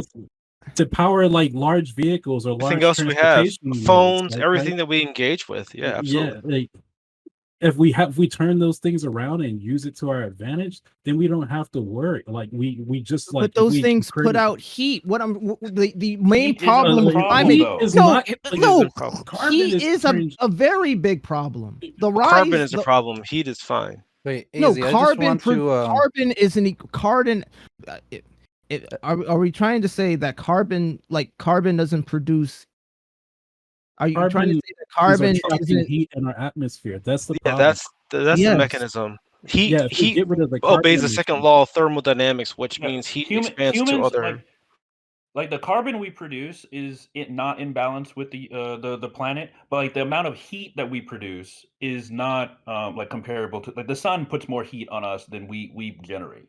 Like we're by orders of magnitude. Like the amount of heat, like raw heat that we're producing, isn't the inherent problem. The Correct. carbon, which changes how much of the sun's heat that we are keeping, that's the problem. Correct. So like yeah. wait, AZ. So I would just want to understand your position really quick. So do you want to like have everyone go off the grid and just go back to like tribal roots and just You don't like- have to be tribal to go off the grid. It's not that. Well, I It's mean, not if that you're gonna black- survive in an off-the-grid community, you're gonna need to form like little mini communities so you can share No, you Correct. need to resources. do like you need Billy's to do absolutely like, right. And you could you need maybe to do like allow those communities to grow, right? And then maybe have like a government that runs those communities, and then be interconnected with other governments. I don't know, right? And I think we might have something here. But Hazzy. So no, you the literally thing need about to do what they're doing in the Saharan Africa right now is what they're literally doing is planting more trees and covering the seeds and what is it, charcoal, so that it's not harmed by the environment. It can actually produce more trees to reduce your carbon emission. The main solution for carbon emission is going green. Okay, I so- do agree with That's it. Wait, what? planting no one's trees. disagreeing with that point. we should plant more trees. We should stop destroying Exactly. rainforests. We should incentivize countries like Brazil to not destroy their rainforest. Like that sort of thing, I do agree with you on. I'll agree with that. I think. Yeah. Yeah, go ahead. Even say something on this pathos. Oh no, I was just saying. Ozzy was going down a path of what his solution was, and I really didn't have anything to add. I just wanted to listen to more what Ozzy's proposed solution was, and I think he's right. I think we all agree with the general idea that we need to reduce greenhouse gases, and disagreement is how the method that we do that on. I really think that's where our point of contention is. Like if everybody, instead of building more businesses, or I mean, like make your business like corporate social responsibility. You say that word and everybody goes, "Ugh, corporate social responsibility. What is that? That doesn't exist. Corporate social responsibility. There's no what's it called? There's no equitable consumption under capitalism. Like everybody's gonna exploit each other. No one's gonna do the right thing. No, literally doing the right thing is the answer to, like, you don't want to move forward. Like everyone wants to get out this Star Trek answer. Like we need to. I think the disagreement is that what the right thing is, to be honest with you. Yeah. No, literally okay, by being more green, by being more green, you reduce the amount of heat produced. You can reduce the amount of carbon. How to be more green is such a Heat is nebulous not- term. What does that yeah, mean? it's not What does it the look issue. like? Yeah, I think but- everybody's been talking yeah. about going green. Yeah. Okay. No, you guys. No, okay. All right. Okay. We're not gonna solve this anytime soon. You guys are not talking about going to 3-1. Okay, great. So, we are going to go to our next topic. We'll be at 4 in the morning. Let's go. I love it. Okay. So yeah, All night. we're going to go to our next topic. If you're just stopping by, just finding this channel, and if you are liking what you're seeing, right? If you're enjoying the content, please hit that follow button. Make sure notifications are live, so you know I'm going. Notifications are on, so you know I'm going live. I would do this 6 days a week. Don't want you to miss out. Hit that follow button right now. Also follow us on social media. Put social in chat. Follow us on Twitter. Follow us on, or jump into our Discord and subscribe to our YouTube. That's where you'll find the VODs. If you miss anything, go to our YouTube. That's where it's at. And like and comment the videos you find there. Okay, doke. Let's go to the next one. Prime, I don't know how you do this 6 days a week, man. I would be completely exhausted. Yeah, that's rough. I wouldn't be able to read a rough. stop sign on Saturday if I had your position right now, man. True. I'd be like, what does that rough. words mean? No idea. I would just start muting people. Prime's too easy on us. He's too soft. He's just I'm start too clicking easy on them. you. Prime, you need to give us time limits. You just say at. KTN talk about let's be Star Trek. I mean, listen to Pathos talking about. Let's go. Come on, man. I'm listening to Joe talking about build more businesses in New Jersey. When New Jersey, come on, Joe. I love New Jersey. I'm from New Jersey. I love New Jersey, but New Jersey is not going to be the best model That for the rest of explains the world. everything. Okay, all right. Anyway, next topic. Great. There has been a lot of talk about moving away from a policing model. However, would you ever feel safe in a community safety program where there was no armed response to call on? Especially in America, where we are awash with guns. Can a community police itself without calling upon the state? Or would you feel safe with a small community trained response force that was armed? Would that be a better solution? All right, yeah. So we're always talking about the police and how much the police are a problem. So people are talking about like okay, here's what we could do instead, right? Like let's say we wanted to move completely from policing model, but then like in these there's so many different like proposals for this, right? So we're not going to cover them all. But having some sort of community force, like a community response, is one idea. Made up of individuals within your community. Maybe have like a rotating set of them so they don't get like entrenched. And like one big thing is, well, should they be armed? Some people say no, others say yes. But one way or the other, would you actually feel safer under that rather than the model that we have now? So we'll do introductions. I'll start with Joe. We should abolish police as the way we know it right now. we already have these models where police and our communities police themselves. White people got it. It's called gated communities. So that's my take on it for now. I think people are going to say like different things on that, but yeah, I mean, we give it to rich white people. Why not give it to all people? Let communities police themselves. Okay, let's go to Chris Cosmo. I think there's going to be, off of Joe's going, there's going to be harder to do with some of these communities that crime ridden and that have a lot of streets. You're going to have gated communities of like things still happening, right? And community policing that a lot of times that like, especially in that sense, it'll probably be gangs policing these places. And it will look a little weird. I see the sentiment. I think we could push towards something that that could work. I'm just right the way America is right now. It's like it's hard for me to like think of like that working. Right now, I think small community driven efforts like having more police officers that live in your area, that like live in the community, like out patrolling. Like this is anecdotal, but in my area right now, like nothing like cops patrolling the streets, right? They like patrol, they talk to the community, they socialize with everyone, they try to get comfortable with everyone, and like right now, like I believe they're doing a good job, as good as they can do with that, right? With trying something new. I think we should go towards that more areas. And some of these cops aren't armed, which is I think is a very good thing. They're not armed. They're just out making sure everybody's okay. The public transportation system that is in my city, everyone it all convenes in this one area in the square. They patrol that area, make sure everyone's okay down there. They talk to everyone who comes through. As thousands of people come through this area. They just patrol the area. I think right now, with the way like guns are handled in our system, if we're going to have a police force, they won't be too effective against like an armed opposition.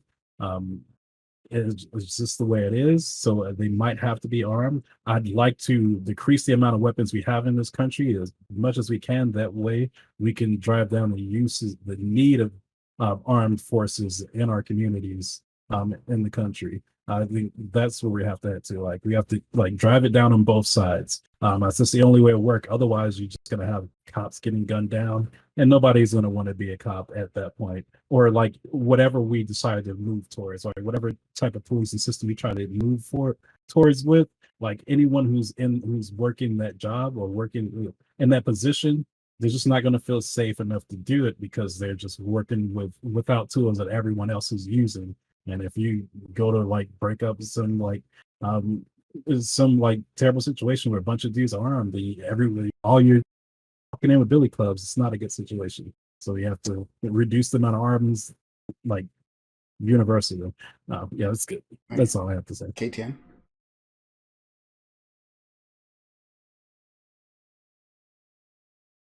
It's You're muted muted. if you're He needs a Star here we Trek. go. mic. okay. He's I agree with Chris about police officers being local. I agree with Chris about police officers being known by the community. I also want to expand that to officers, like officers having every time a new officer comes in, there is for the locals, they get a local update, a local database. They know, so the people know who the officer is before the officer knows who the people are. Because a lot of policing comes down to the idea that their excuse for it is, hey, I want to know. That's why we started harassing people, because we want to know who the locals are. It's like, no, we should know who you are first when you come into our community as a police officer. The other thing, let's say, I think that I do not think that you should get rid of all the police, because I don't trust regular people. Sorry to say, I don't trust community-based policing, because people get homogeneous and kind of get gangy. You're gonna start to get really weird petty lords in the area that are like, if you ever lived in a gated community, or if you ever lived in like a condo, no, a co-op, or you ever lived in one of those kind of places, people start to get really weird and really territorial, and they start to make up rules on the fly, or they start to bend their own rules. So and then there are examples of communities like some Mormon communities that start to do weird shit when they get to self-police themselves. And there are some religious communities in New York State, I'm not going to talk about who they are, but they start to do some very weird sexual When it comes to sexual abuse, that's under the rug and all these other things. So I'm not I'm not going to point, but those kind of things happen when you let people self-police, Mhm. and it's an ugly truth about human beings. Let's go to Gilly. So fuck no with the capital fuck. I would not want like people policing their own communities. Like I remember a couple months ago, Florida tried something like this in like one of their little areas. They tried to start a like little community of people who would police their own like area, and I was in fear for Florida because that is the worst idea, especially with the way America treats like mental health, like the way that like they're like the police now is lacking in training. Like they should be trained for more than what, like a month or two or however long they're trained. Like you literally go through more schooling to get your degree in like salon and like hair care than you do to become a police officer. So the police institution's like completely broken, but I think that like the community policing it's like itself is like that's a horrible idea. I think there's better ways, like with what KTN was saying, like um better ways you can fix the police. And yeah, like having an unarmed like community policing itself would also be a horrible idea. But if I had to do that, I would want them to be armed. Let's go to Rage. Alrighty. So in the U.S., we already have a ton of people who have guns. Certain communities have like way more guns. There's more guns than people in certain areas. In that type of environment, I don't think I feel comfortable with eliminating armed police officers like full outright. I think that I've heard many times on like even on this panel, like having unarmed people like social workers or somebody come along with people in certain type of um, incidents that are called, like if it's mental health, you can have somebody as the first point of contact who isn't the guy with the gun or the girl with the gun. Um, but I do think that as it stands, because we have so many guns in our society, the police should have access to firearms. I agree with Gilly that we need way more training than we currently have, because it is a bit weird that there's non-combat um, professions that require way more training than one where you can literally take somebody's life in the blink of an eye, or your own life can be taken, and that's just really weird to me. Um, I think that what I would change with policing is the patrolling. I don't like the idea that you have police that are like going around looking for people who are doing things that they can say, "Oh, you're doing something wrong." I think I would prefer the police come when they're called. So maybe you need more police stations so that they there's a shorter distance where they can travel, and but I don't like the idea of them going out looking for people to arrest or give fines to or write up or whatever that is.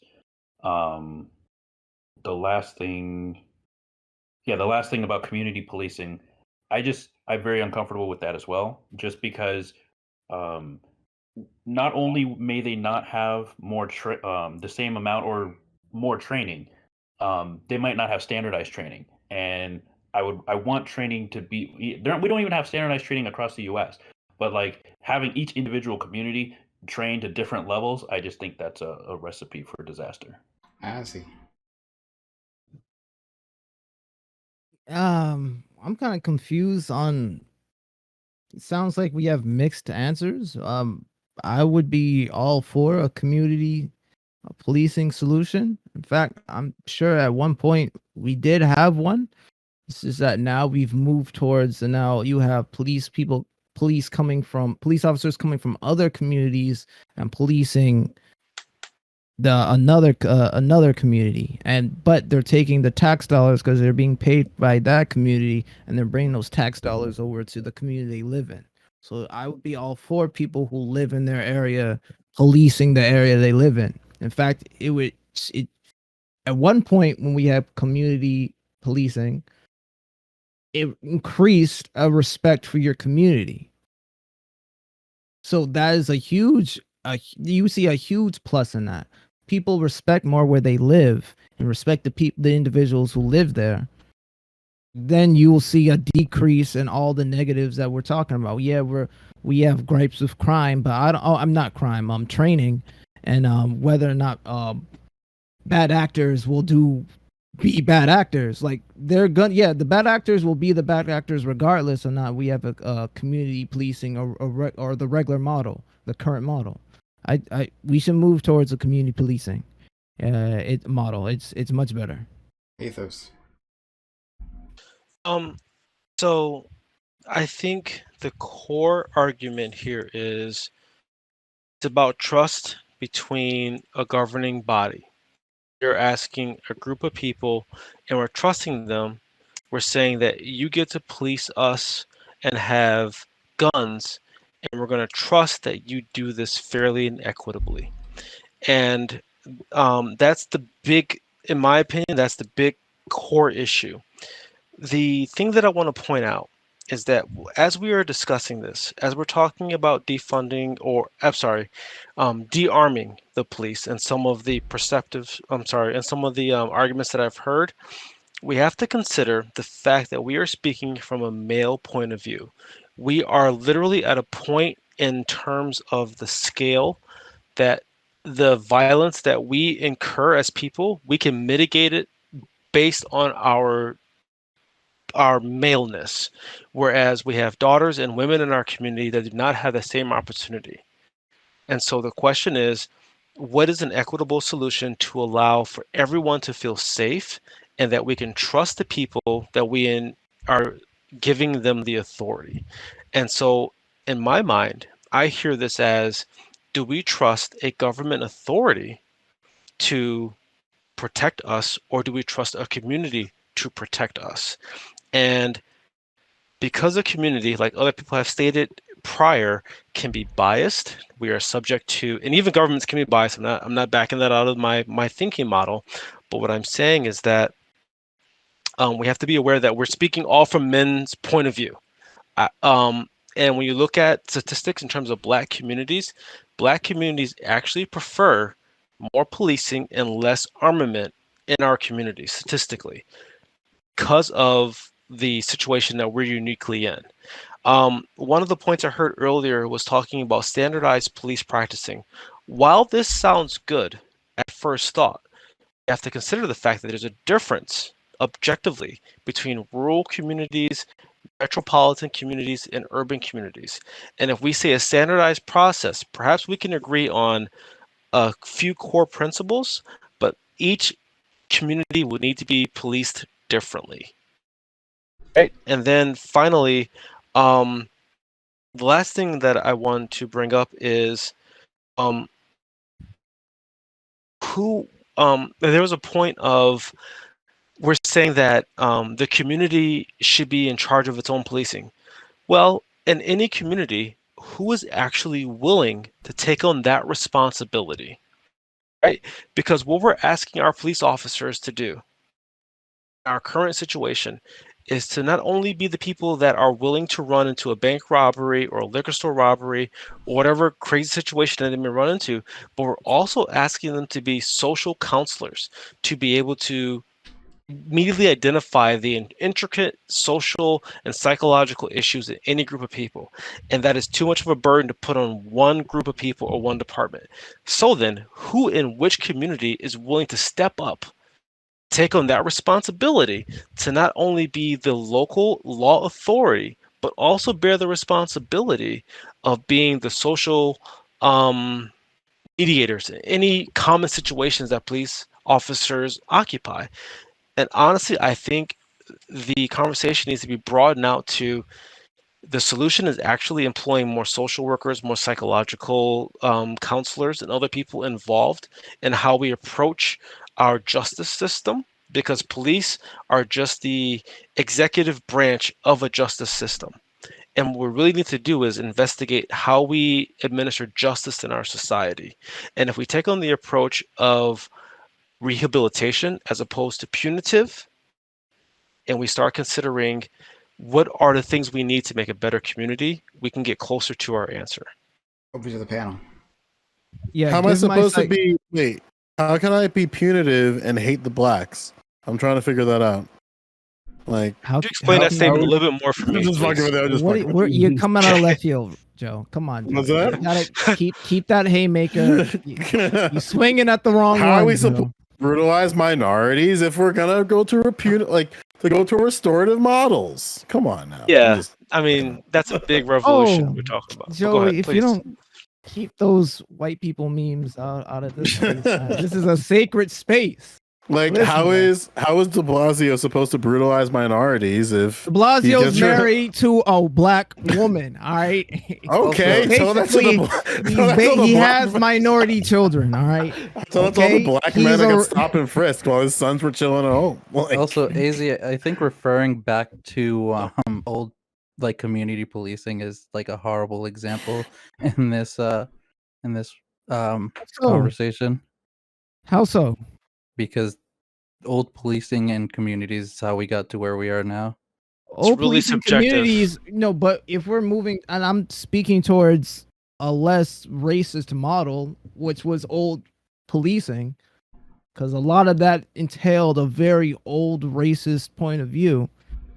If you reduce that and allow communities to police themselves, you'll have the happy-go-lucky police officer playing basketball with the kids in the community, and everybody loves each other. Everybody knows each other's name.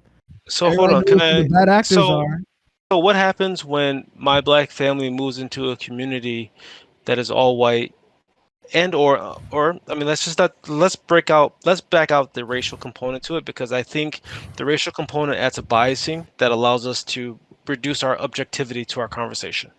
So if one community, for example, has a certain value that my personal family doesn't have, and I move into this community, how can I trust that that community would police and treat me fairly? You can't, but what you can do is assimilate as much as possible and learn everybody by their first name and treat them like a neighbor, be neighborly. That's I think what you're you can. avoiding my question. Like how No, does that I'm resolve not the avoiding issue? your question. It's like you're asking me the unknowns. I can't answer the unknowns. I'm not. Okay, Well, so I'll make. You gotta I'm wait sorry. till I'll let Jesus other people comes back for speak. that. Listen, I'm not. You can't answer that question, but what you can do I is really can if mitigate, you. you can mitigate the possibility for a Yeah, but at negative that point, you're outcome. living in fear, Ashley. At that point, You're you're not living in fear Yeah, by at Hold that being on. point- As neighborly. a, So Yeah, I, as a I living can human, answer this a little Hey bit. At that point, Jim, you're how's So, everything? okay, let At me that just point, you're answer this walking real on quick. eggshells because you don't want to offend your neighbors because you just moved to You a new really place. shouldn't be trying to offend your neighbors anyway. Yeah, but just Okay. in some cases, in So- some This is cases, just Okay, by the being, way- this is gonna escalate. just by Walking being on who you eggshells. Oh are, boy, this These aren't points. oh boy, this Okay, is so the way escalating. you would fix this is you would have a standard, and then someone would have to enforce that standard, and then you just end up in the same spot where you are now. You would just have a police force again. That's the only way you'd be able to fix it. There's no community that can police, like there's no community that can police themselves with absolutely no standard. Just enforce whatever rules they want, whatever laws they want.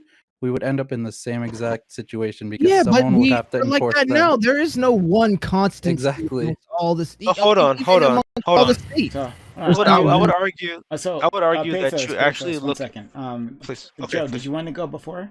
oh no, It- I'm chilling right now, but Okay, well, I would you say are, that you are I breathing on just the mic though. Just make sure. Oh, I'm sorry. I'm deep breathing. I would say like one point that I will say is that the problem that I have, because we have a lot of pushback with these gate community simps in chat, is that when you create a community that is literally walled off and security walled off, you're going to create outcomes that you don't want. So what happens in communities right now, especially in the suburbs, is that you have the laws that are in the books and then the unwritten laws that are in the books. So what that looks like in practice is that certain practices, depending on the time of day and the location, have different rules and regulations to them. As an example, I, under reasonable suspicion, want to go outside and go for a walk right now. I, technically speaking, can, but the likelihood of me getting pulled over by a cop or walked or followed or called the police on is incredibly high. Why is this high? Because there's a mutual acceptance within my community that there's a sort of closed time to business and a closed time to social interaction. So what we see, especially in suburbs, is that when you have individuals who like go for walks, and maybe they're just going for a walk to just blow off some steam, right? You come after a long day of work, of working a 9 to 5 or whatever. Really, like when I say a 9 to 5, I'm saying like a 9 a.m. to a 5 a.m. and 9 p.m. to 5 a.m. You're like, I'm just gonna go for a walk for like an hour and then be done. Maybe your community isn't open at 5 a.m., meaning that usually people aren't really doing any type of business there. Maybe it's 3 a.m. And then a cop's like, well, what are you doing? I usually don't see people around here. And it's like, what does it matter if you don't see people around here? I am a citizen of this community. I'm going for a walk. So what's the problem here? And then they'll make justifications that they have no data to back up on. Like, well, there's been like some robberies in different areas. And I look at the officer, and again, I'm saying this because it's happened to me before, where it's like there hasn't been a home robbery in this township since 2005. And then it's like, well, why are you getting all hostile here? And it's like, I'm saying you have no justification for the reason why you're stopping me. They do have a justification because human beings are pattern-seeking animals. And when Correct. things break the pattern, that acknowledges an anomaly in a system. That is literally how all of our brains work. That is how we know when something is wrong in our home and in our lives. So Sure. I agree with what you're saying, but all they're trying to do in that situation is acknowledge a pattern that is broken. And so okay, but a I'm pattern that's broken doesn't justify probable cause to talk to a citizen. Yeah, that's my point. No, that's not a real pathos. The police officer's duty is to mitigate negative change, not just any change that might result in negative action. Yeah, so, I don't think pathos disagrees with that. I don't think, right? No, I don't think so. No, I don't. I absolutely don't. I just think that we're asking too much. So the brain that a human being has is literally our frontal lobes have developed 12,000 years ago, right? In the scope of humanity, that's a snap in time. We're asking to back out all of the other things that we learned through our biological evolution. Right? So I'll make it simple and clear. You're asking human beings to act outside of their nature. Right? No, I see because I see a pit bull nature walking down the street. Right? I see a pit bull walking down the street. I make assumptions about that pit bull based on what I know about pit bulls. You're breathing on the mic. Joe, you're breathing into my soul right now, bro. I can feel you in my spirit. Pathos, finish your point. I was muted there, so I'm getting real intimidated. My heart. I'm gonna come out and come back in because that was muted during that part. Okay. So yeah. Okay. So I don't want to get away from the topic. So please, people, please interject. I will wait. Go ahead, please. Like the only reason, like, I don't want to be the guy who's just arguing with you all the time, man. Like, it makes sense, but I don't mind. I like it actually. You actually have to. You have to take into account that it's also human nature to have civility and respect for one another once those relationships are established. If those police who are from the community know who Joe is, I guarantee you a lot of those cops did not know who Joe is. And they knew his character, they knew what he does in the community. Is that Joe's example, though? I'm using Joe's example because it's a good example. And it's just a good example of people who don't know you in your policing your community, then taking their authority to subvert your sovereignty. I want to speak to that for a moment, because as we are all Black men that are moving through our social economic stratifications in our society, we are now moving into new communities, correct? Like, we are now, like, the Black population is more moving into the middle class portion of society, and that's a trend that's trending upwards. I hope that's a true statistic. And so I'm not saying that racial discrimination or that racial justification or overreacting to Black people in themselves is the right thing to do. But what I'm speaking to, and I think the point of the conversation is, what is the social agreement between the community, the police department? And then when we are considering that question, we also have to consider people that are outside of our little paradigm of conversation of 3, 6, 8 Black males talking about the situation. We have to consider how women factor into that conversation. We have to consider how all these dynamics ask. And then what we're asking the police officer to do, and like I said, I think the question is a little narrow-minded in that we're asking, what should the police officers do in a situation, as opposed to how should we restructure police departments in general, right? Does anyone else want? Because I can take this, but does anyone else want to speak? Yeah. Well, I was trying. Because Well, I trying to did say, junior sorry. police academy for like a couple summers. I have police in the family. I have access, so I know how to answer Please. this question. Please enlighten me. I'm interested to learn. Let's go to KTN and then I guess Joe if he wants to finish this point. You know, are you looking for a new answer, or are you looking for an already structured answer? I mean, for me, the new answer would be that the police are supposed to stop crime and they're supposed to help people in the society. But the problem with stopping crime is you never stop crime real time. That is a big problem with police. It's because they don't stop crime real time. They move on to the next thing where they see everything as a threat. They see everything that you just said that is an anomaly, a threat. Oh, there's a random man walking at 2 a.m. We don't see random man walking at 2 a.m. We know Joe runs at 1 a.m., but Joe's not here. Who is this guy? Let's ask him a question. But the problem with policing is policing, like when I say, like, you know, police don't know that someone just moved to the neighborhood a week ago.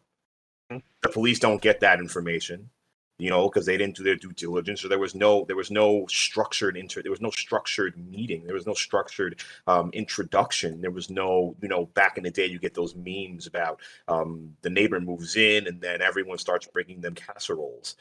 There was no casserole introduction to the police station or the police department or the police, you know. For me, I would advocate for when you move into a community, you get a fill out, or like a police yearbook or something like that. Just a picture. These are all the officers that live in your community. You know, these are the who Swimsuit they are. edition calendar. I mean, Hold on. you I'd can like to make fun of clarify it all my you argument. want, but like, So my point is that it really breaks down to trust, right? The police, the authority has to trust we have to have a mutual trust between me. I have to trust that the authority is going to be fair and clear, and in respect, the authority has to trust that I'm going to act in good faith, right? but So to your point, I'm sorry, go ahead, please. I understand what you're saying about the trust, but the problem is this: in any customer service interaction, it is on the service provider to be polite. Okay. We don't take any other part of our society and accept disrespect when we're getting a service. Do we? Okay. Pick a single service where we accept disrespect. When you work in the VA and you deal with veterans who may literally treat you bad because of PTSD, when you are a house aide, when you're a home house aide, but by the default, principle of what he's saying is true. when you're in education and you know you what, got the cable children company who sucks have too. The cable negative company's trash. attitudes with The IEPs. children aren't the service provider, they are the customer. So get back in line with what I'm talking about. The children are the fucking customer. You know this. You're a teacher. All They're right. not So a customer. I they are don't a like the way fucking customer. you're framing that. They are a Okay. fucking customer. The children are a customer. You know it. We all know it. So as a police officer, I am the fucking customer. I mean, I'm sorry. As a citizen, I am the customer. The police officer service provider. The police officer is supposed to see me with respect. You're not supposed to see me as a threat. Correct. I'm not. Correct. No, that's not true. Yes, it's true because look, this is the problem. That's the social agreement that he's pointing on. I agree with you. Yeah. This is the problem with like the interaction. People are like, oh, the black community doesn't respect police. Blah blah blah blah blah blah. It's the police don't respect the black community. That's the number one fucking problem. The police have because the black people aren't policing their own communities. It doesn't matter if the black people aren't policing their own communities. Hold on, both points matters a lot. I can go into any other community. I can go to fucking Appalachian. And I guarantee you, they treat the local meth dealer better than they fucking treat me. All right, so I don't know. I wouldn't go that far. I wouldn't go that far, but maybe. It's a bad assumption. It's a bad assumption, obviously. But I'm just saying, as a black man, I'm sure I will not get the best treatment in some place where they do not know me and it's a very small community. But back to what I was saying, look, the idea that black people have to self-police, yes, there is some level of self-policing, but at the end of the day, I don't think that if it's a community that I live in, I've lived there for a long time, and a rookie cop decides to come there and he's coming at me 100 miles an hour, there's no point for that, because the whole thing is, it's even written on the police, on the NYPD thing. CPR thing, courtesy, respect, something respect. And most police officers do not engage in that. People are not fucking threats. The police raise the threat level. The citizens don't. And if someone is a threat, then fine.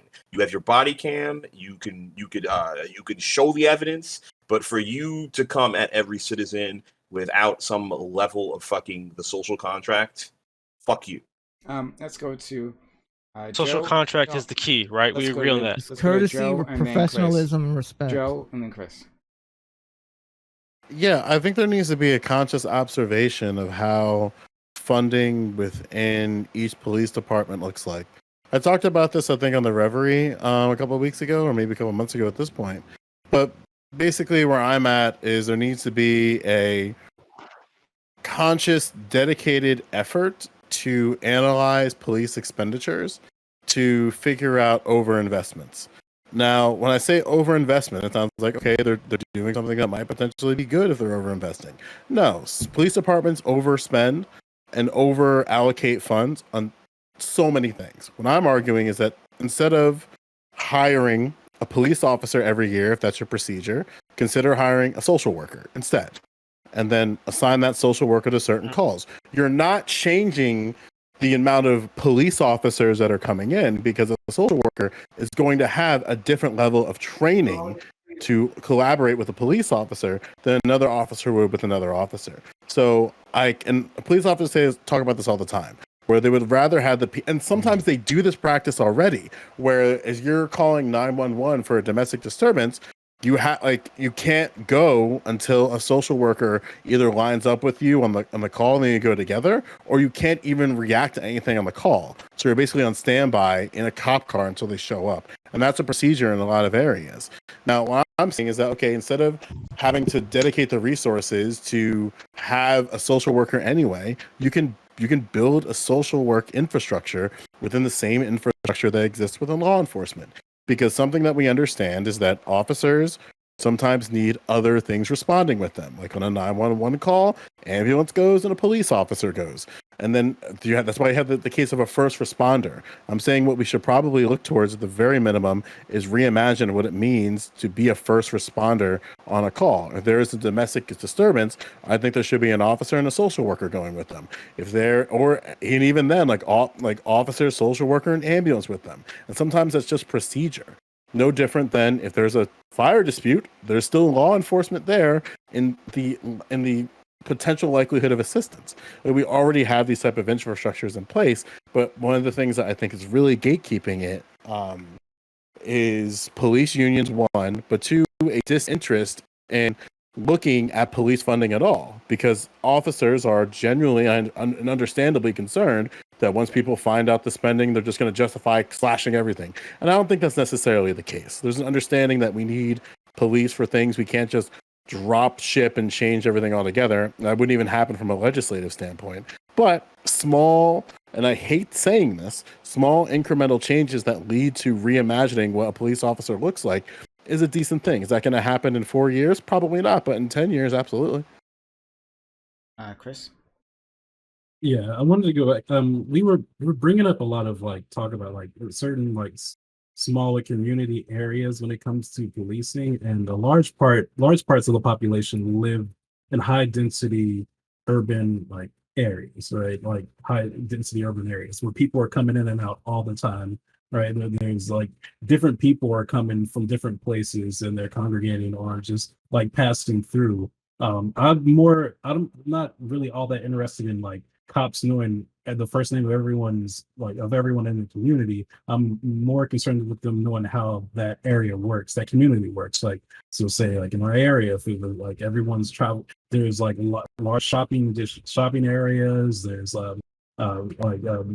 just tourist attractions or even things like that. Knowing that in these areas, people do a lot of things. At night, people go out, jog, ride their bikes and things like that.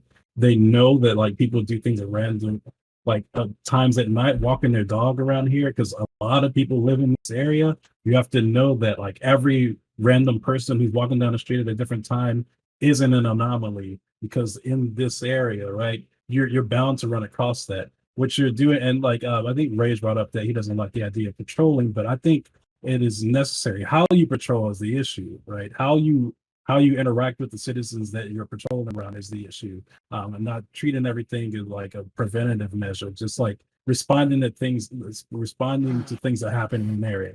You're dealing with a large population in a small area, like when things go down, it can get chaotic really quickly. And having to wait for someone in that area to call the police to like, and then have them travel to that area and to take care of things is like not useful. Having those people in those areas, participating with the community, shopping, eating, drinking, whatever, like being around people helps. When something goes down, they can be there immediately. Like say, and like I would like the idea of like social workers patrolling with the cops, right? Like, so say you have one officer and a social worker, and then neither one is armed even, like, because a lot of instances deals with like there's a lot of mental health issues that happen, right? Someone has a mental health crisis in like a public area, and they have to go deal with that. And having a social worker going along and a cop not having to be armed at the moment, it can be very useful and very helpful. And that's a lot in these areas. Things don't happen that often to where like you need an armed response. Armed response should be the thing necessary to have to use. A lot of instances is just people having arguments out on the street and things like that, having disagreements, getting into fights and things like that, or just a mental health, someone has a mental health crisis and like they need help, right? And like they go and deal with that issue. I think police officers knowing how an area, how like people travel in and out of their area, realizing that and responding correctly is the better thing. I think like that's really good. Honestly, I would go as far as to say that like hot take, you can't police New York City in a police car. Like you're not going to know your community in a squad car. I'm sorry. You'll know where location caps are, but there is value, you fat fucks, being on the street with the community, right? Like I shouldn't be able to, as a New Jerseyan, when I like I was a victim of stop and frisk, like I shouldn't be able to look at a cop and go, if I ran, you would never catch me. And then you probably would never find me. That shouldn't be a thought that goes through my head when I'm looking at an officer, right? Like, and that's a story for another day about officer fitness. But the biggest thing for me is that like in schools we have, like my school, we have police officers, but the difference is that these officers, albeit armed, understand that they are armed and try their best to be members of the school community. And no different. And again, like there's a lot to say about resource officers in schools, but when it comes to like pulling out to officers in the community, unfortunately, some communities, getting back to the conversation previously, don't have the infrastructure for the justification of officers that are just on the ground walking. Because in the suburbs, that's an impracticality. Like there's too much ground to cover due to like infrastructure factors. But in the city, it's totally possible to have on the beat cops that are on the ground. And then if they can't respond to every call, that's fine. Their job isn't to be responding to every single call. It's just their calls within their reach and whatever area they have to observe. And that creates officers that know those communities, that can interact with officers who are in squad cars. Okay. So, thank you for laying it down there, Joe. Okay, so, but you guys seem to be moving away from the actual question there. I mean, I think first of all, what you said, Joe, about officers getting out of their car, that's fantastic, good stuff. But in terms of like moving into a beyond policing model, would you be safe? I think Gilly was saying that it would absolutely not be safe if we actually moved to something like I was proposing, something. You need people who understand the law when they're doing these jobs, but at the same time, you need people to be people. And I think something that maybe Gilly can elaborate on is there's kind of a mutual understanding in society that something happens when you put on the uniform. It's like it sounds like a '90s pimp documentary. Like something happens when you don, whether it be an armed service uniform or a police officer uniform, where something happens to your psyche and the way that you interact with civilians that creates this divide. And I understand the idea of like community members, like maybe they'll fill that void, but so I'm not I too want to sure. speak to that point real quick. What happens is that when you take on the uniform, you are representing the state. So, in other words, when I put on the police uniform of Kalamazoo, Michigan, I'm no longer Ricky Wells. I am now representing Kalamazoo, Michigan. I'm representing the township or the community or the the executive branch of Kalamazoo police work. And I think that's the distinction that people make, and that allows them to do the things that they need to do, because the unfortunate reality of our situation and perhaps our paradigm is that people have to do unfortunate things to keep the system moving in the direction that we can all agree with. So when someone puts on a military uniform, they are literally agreeing that they're going to kill other human beings. It's not Ricky Wells killing a human being, it is the United States killing the human beings. So, make it brief, when you put on the uniform, you're taking on the political body or the government and not the individual. And I think that's the distinction, that's the separation that occurs. Damn, is this the Ethan Hawke take talking So- to Denzel Washington? Like, Let's go to Gilly, who's asked a question, then KTM.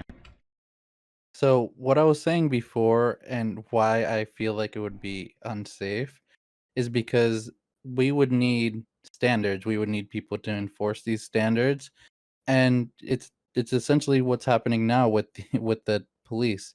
So instead of going the route of trying to like have community police, just make the police system we have now better, because it's what we would end up with in the end anyways. If we just allow them to kind of do their own thing, without any standards, it would essentially be the Wild West. Every community would have different standards for what they do in regards to laws and how they decide what they're going to do and stuff like that. yeah, and then on top of that, you create like a weird rules of engagement, right? Because you'd have to make very strict like restrictions for like a civilian observer.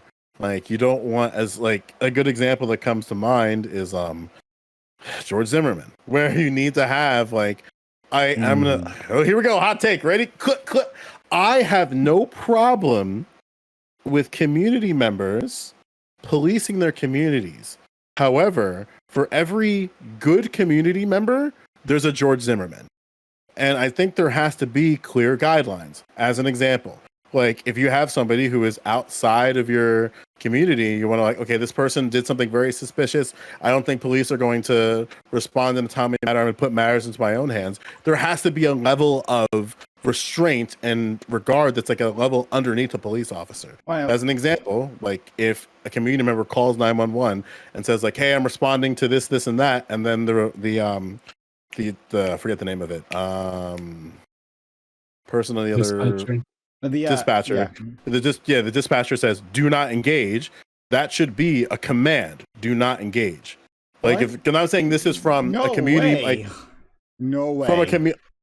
I totally think so. No, because the like, dispatcher who is on the phone, not on the ground, does not see the tactical situation, tells them don't engage, right? yeah, I think What? it's totally fair to tell somebody who's underneath a police officer who has the ability to interact with dispatch and have certain things that like to function in an officer-like capacity should totally have some level of So restraint in order they don't reach some that realm of being a police third officer. person who may be there with a police officer tells the dispatcher to tell the police officer when and when not to engage. No, I'm saying that like the system. If I'm a civilian and I want to be like a community officer, Yeah. I'll say the word a community Okay, officer, sure, right? sure.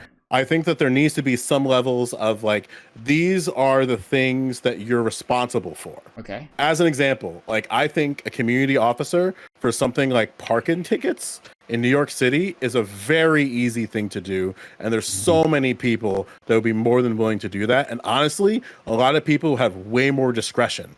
But who's gonna hold that community member to those standards?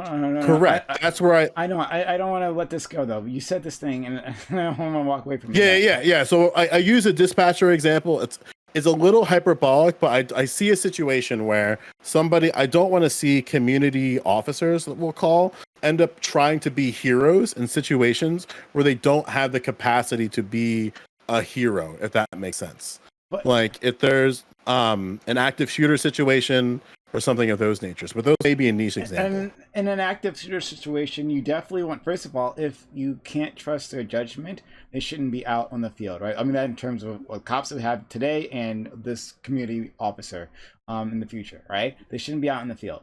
That's the whole point of the training. You're saying that a person on the phone in some safe office, right, making judgments just by the information that's being told to them, right? So one person tells them one thing, another person tells them another thing. There could be two, like, and again, in the active shooter situation, there could be two calls coming in with conflicting information, and so yeah, I mean, and this already happens with security guards, right? Like if a mall, like that's why mall security guards have certain discretions. As an example, like the sort of unwritten rule for security guards when they're dealing with shoplifting is do not engage, call law enforcement. Yeah, so it's kind of like a let them steal. Oh no, okay, oh yeah, but sure, Yeah. but it Like, doesn't. do you get what I'm trying to say? Like it's that reality is I do not get what you're trying to say. Okay. I'm struggling Wait, with that, Joe. Joe, you're saying- Hold on. I just want Are to. you? I really want to. I want to nail this down before we move. And we could definitely talk about this stuff, but like saying, like, you admit there's this idea that a dispatcher, directing, like giving an order to an officer when they have no idea like what the situation is. Wait. Let me rephrase that. I think I see a discrepancy. I'm talking about creating a type of civilian that has a step an authority above a civilian, but below a police officer. I remember. Yeah, you said that. Sure. Yeah. So that's where I think that rather it may not be a dispatcher that can give certain guidelines to that, but I think something has to exist there. But hold on, no, it doesn't matter. If Ron, they, you know hold on. what he's talking about. He's really talking about what they do in armies, where they have people who have certain ranks and authorities, and they are able to do and facilitate certain That means abilities nothing. over other officers. That means nothing. No, not what I'm talking about. So what you're saying, right? And unless I'm mistaking it, which is a possibility, but like it sounds like what you're saying is that we would train this special category of law enforcement, right? Like this intermediate step of law enforcement. No, it would be civilians. It would be civilians. Sorry, whatever. But civilian, whatever. But they would be on the phone, right? Because you said dispatcher, so they would be on the phone. They wouldn't be there. And then an order comes down from that dispatcher, who is the elevated civilian, whatever, right? To whoever's on the ground, and then they would be directing them as to what they can and cannot do when there's a active situation. And like, how would they fucking know? Oh yeah, I think I see the discrepancy here. I'll try. So what I'm saying is that like the dispatcher as we know it now would still exist. Okay. I'm saying that there is like when a civilian calls 911, they can give certain guidelines to say like, okay, well, hang tight, call whatever, and we'll be right there. That capacity still exists. Okay. Mm-hmm. So then the next level that I'm talking about is, let's say you are a civilian, and then you're like, I want to be like a community leader, quote unquote. Then if that community leader calls 911, say for a potential robbery, right? They might have a bit more freedom to do certain things that a civilian cannot do. Okay. So when they call, they'll be like, "Hi, my name is Joe Williams. I'm community officer." Something like lingo to signify that this is the individual. And then they might have certain flexibility to do things like, I'm going to use civilian arrest here, but not civilian arrest in the way that we know it. So like maybe a community leader has the ability to detain a citizen, sure, or another citizen, or the ability to even like maybe do like a pseudo like arrest of a citizen. Like maybe that exists. No, I get I'm saying, that, sure. Yeah, but I'm saying that like for the dispatcher, their job would be that maybe there are certain restrictions that community leader cannot do that might still exist as a civilian. Oh, but then the dispatcher wouldn't need to tell them that though, right? Like they should. The regulation should already be in place, and that. Right. Yeah. That's my point. Where like maybe the regulation's still in place, but maybe like you are a community, because I can see this happen. Because it happen with like certain security guards, where they're like, I see this person, they have a gun, and then it's like, don't engage.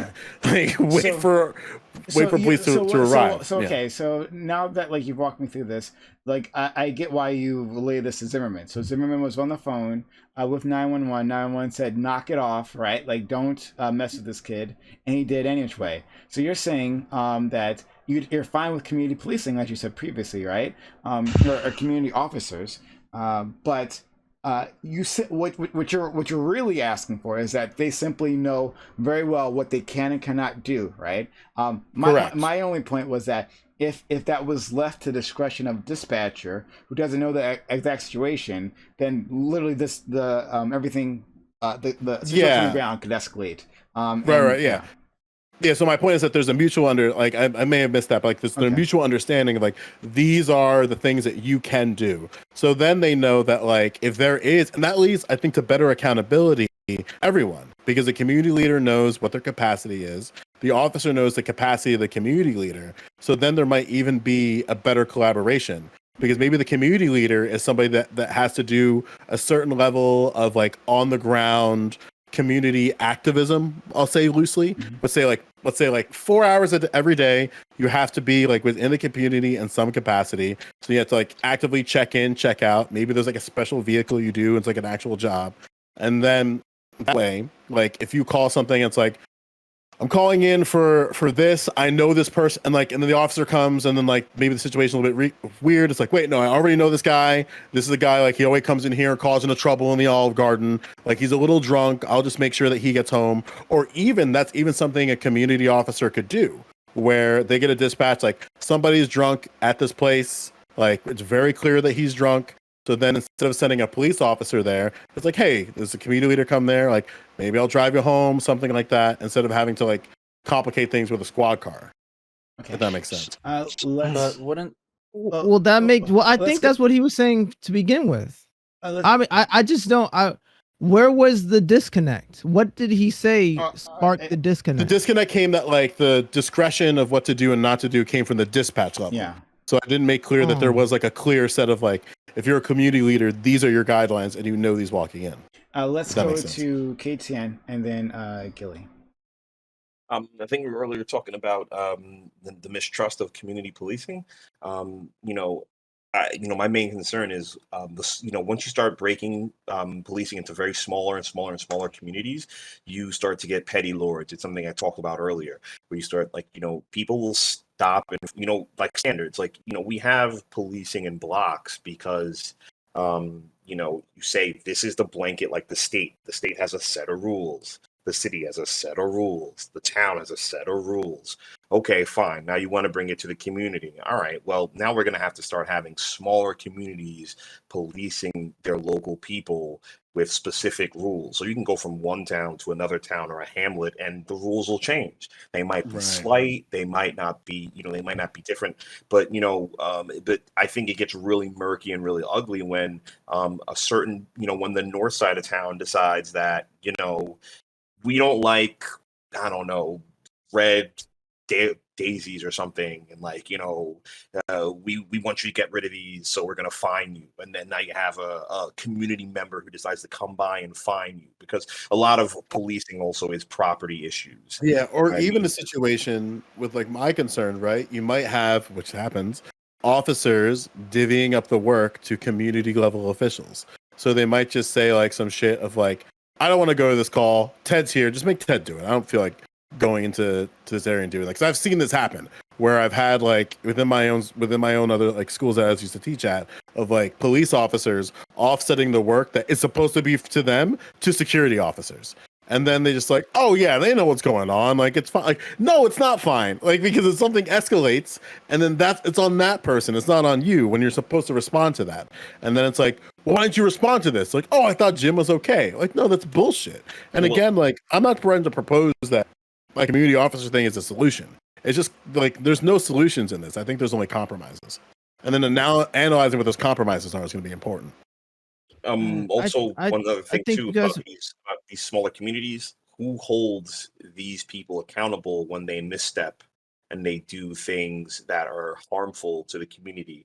It's very easy to get out of a group of 10 people. It's very easy to get 5 or 6 people to just gang up on one person, and or even the basic idea that they may interpret what is written differently. We can all read a verse in the Bible and come to different conclusions with it. When it comes to law, it's even more complicated.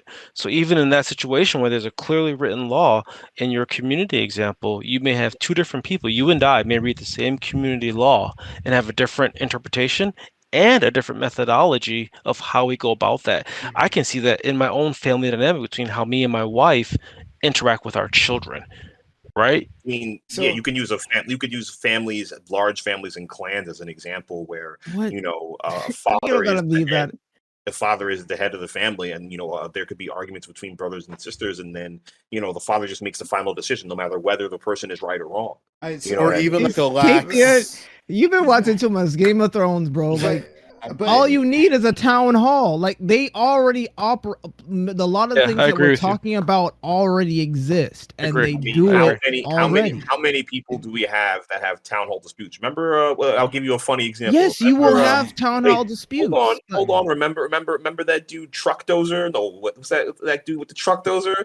That was a very small community that basically, you know, was going to war with this guy, and it just went badly for, you know, badly for him. But you understand what I'm saying? He felt that the community was unjustly treating him a certain way, and it came out Boo very boo bad, bro. No, you can have Welcome a to the misguided community. majority. So- No. You can have a misguided That's what I'm saying. majority. How Misguided do you majority. protect against Misguided majority? majority. Yeah. So- How do you There's protect plenty against of that? examples of misguided majorities all over the place. Exactly. But And but there's I so just many let's lawsuits. stick to the In question. a litigious community in America, there are so many lawsuits of so many people in small communities who are constantly suing their own local municipalities for local infringements on them from a misguided community. And when you hear these stories, you're like, oh my God, this little small community is really screwing this guy over because they can. So hold on. Sometimes yes, sometimes there are power like issues or power anomalies that happen within power structures.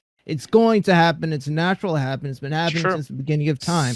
But at the end of the day, those structures are still good because they have a they exist for a reason. So we don't Agree. have just coming to that one guy like the king of the town, like the mayor is now making all the decisions. He's dictating everything. No, you should have a structure of people who are able to be moved in and out if they're abusing their power, but that's to the onus of that community, and it's also to that individual, the onus of that individual.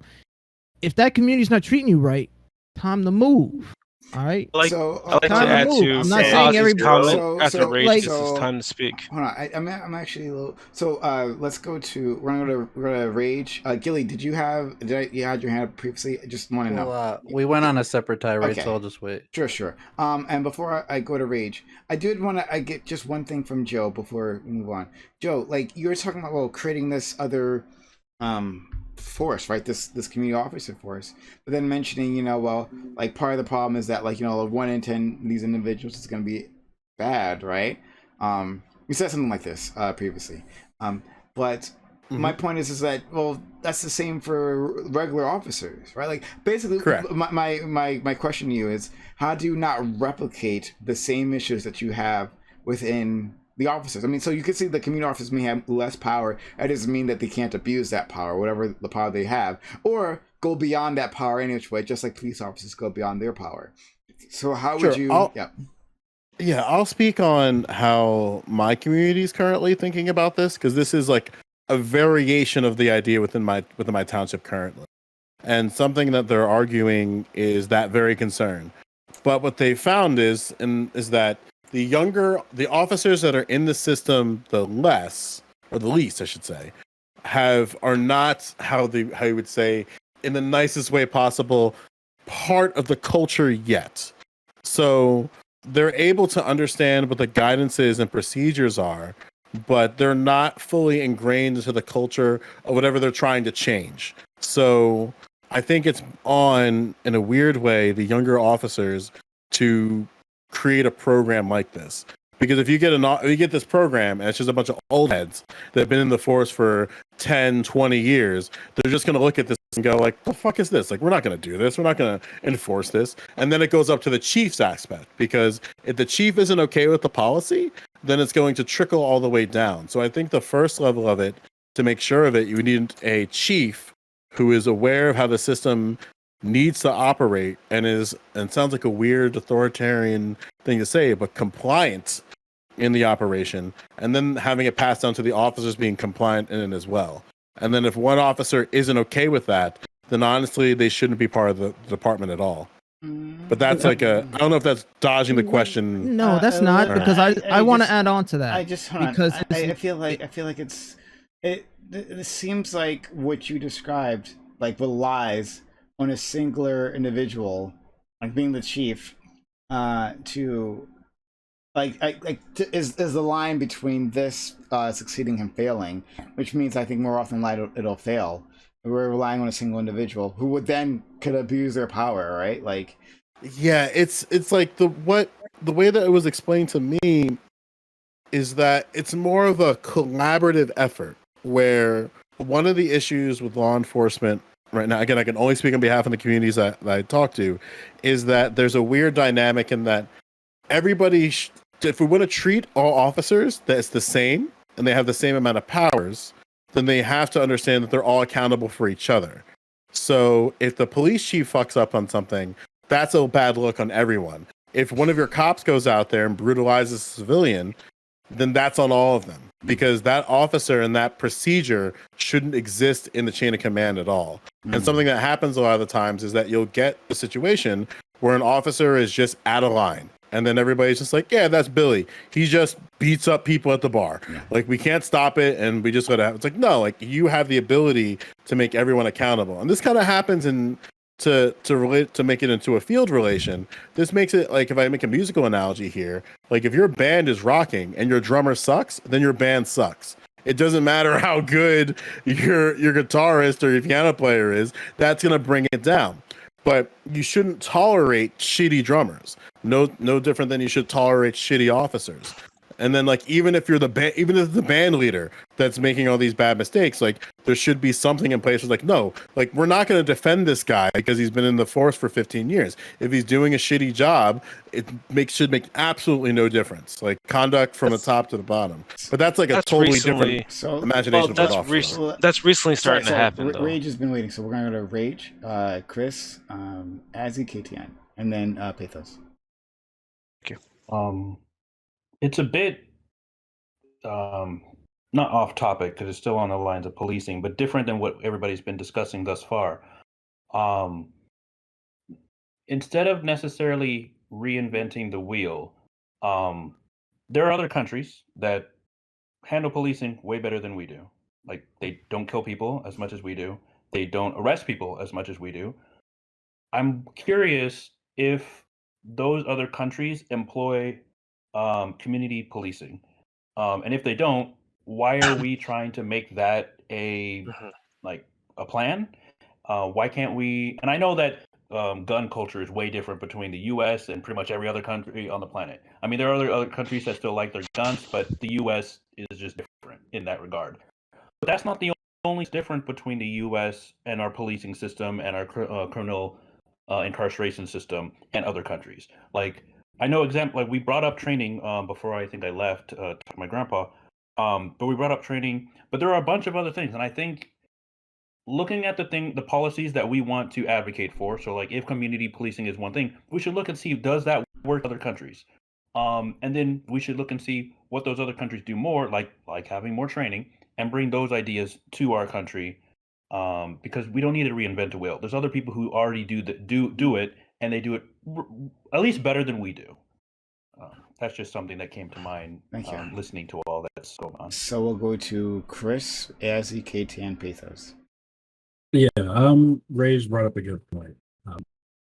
Outright, like, rebuilding, like, from the ground up requires that, like, I think it requires that, like, there's some major things that have to change society altogether as well. Because, like, the police, like, situation we're in, like, didn't just come out of nowhere. And like built up with society, right? It evolved with society, and I think making major, like, we can make major changes to it. Try to like make major change, like major upgrades. Try to figure out more things that work.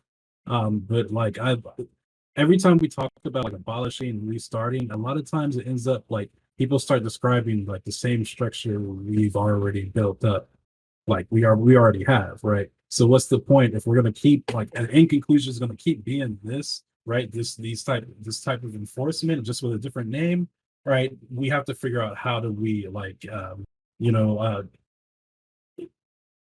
sharpen the knife, you know what I mean? Like get it better at what it's supposed to do. So you find a ways to make it better, like make police enforcers better, like well, people on the job better, how make it easier for them to do the job and make people more comfortable with the police, with those enforcers in the area. Um, it's like it's hard for me to have this kind of conversation because it's like I don't know. Without like society changing majorly, especially in America, without guns being gone, without our laws being changed, like drug enforcement laws being changed significantly, then it won't like this won't matter. So like we have to make those major changes as well in society, along with policing for things to work in tandem. Okay, so let's go to Azzy, KTN, Pathos. Yeah, the only reason why I believe that community policing is the right solution because it's a rehabilitative answer to the problems that we have currently. A lot of the race, because we are such a heavily diverse country, you guys have to realize that optics perception is a very big thing when you're dealing with relationships between people. And now when we get into authoritative relationships, and we look towards countries that are very close to almost like 90% of indigenous born people or like native people, and they say, hey, well they're doing well, it's because they don't have to go through the diverse situations that we have here. They're not as tribal as we are in America. America is one of the most tribal places on the planet. There's plenty of sociological evidence to deem it. Yes, You should go to people parts of Eastern Europe. Some of those countries are Yeah. extremely volatile. Like four Okay, cultures in volatile, one. but No, I mean like we're talking four about different police cultures in situation. one country, and they've had savage civil wars over it. So All right, civil wars. We're not talking about wars. We're talking about but policing. the So Let's not policing dilute rolls into the civil wars. issue. They feel Easy, like I just have a quick question for you. Let's not dilute. I haven't even said a point yet. Okay. You got a question. That's Yeah. crazy. You know, like I don't want us to dilute the issues with these things looking towards other places do not operate like America. We need to prescribe things that will solve America's problems, because I believe most of us on this panel, if not all of us, live in an American society. And we all know that we are the most diverse place on the planet.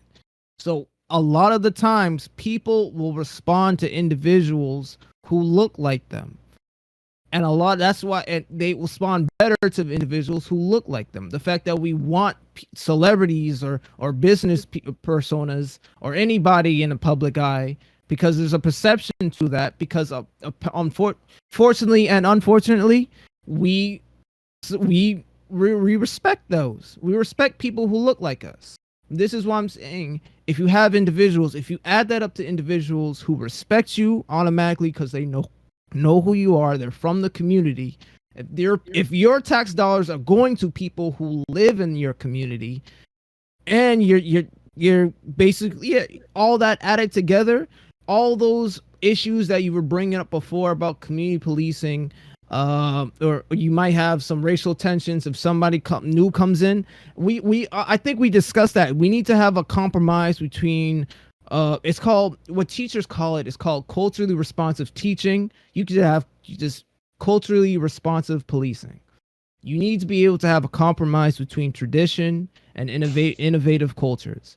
Somebody's coming to your culture, to your community. You have to allow them to add to the culture, and at the same time, if they're asking questions about the community, you should be forthgiving with information. A lot of the times people come to the community, either they're not trying to learn about the community, or when people try to learn about the community is heavily, because they don't look, sound, or act like me, I'm not going to allow them to grow within my community. And thus they have these smaller infractions, and then it grows into larger problems. Like I was watching videos across like a multitude of videos of like Africans living in heavily white areas, and because they look or sound the same, and then some guy with probably mental health issues comes up who's disgruntled and starts doing things that are totally out of line, and the community does nothing about it because they know them, but they're not willing to get to know the person who's adding to the community. So you need to have a compromise. I'm gonna call it. This is what I'm gonna title it right now. You need to have culturally responsive policing, and community policing adds to that. If you have people on site who have, like Joe talked about, if you have people on site who have enough responsibility and authority to like, if they're not as high ranked as the actual police, the state sanctions police, they're community police, but they know the situation, they are um equipped to deal with the situation. They may not have a weapon, but they're able to deal with the situation without somebody being dispatched. You should have that person deal with that situation. That is literally what community policing was, and that's what we need, and that's what people do currently. So There's a lot of times when civilians deal with with issues in the community. Yeah, I just want to, because we have limited amount of time left. Let's go to KT and the Pathos. I want to make sure they get in.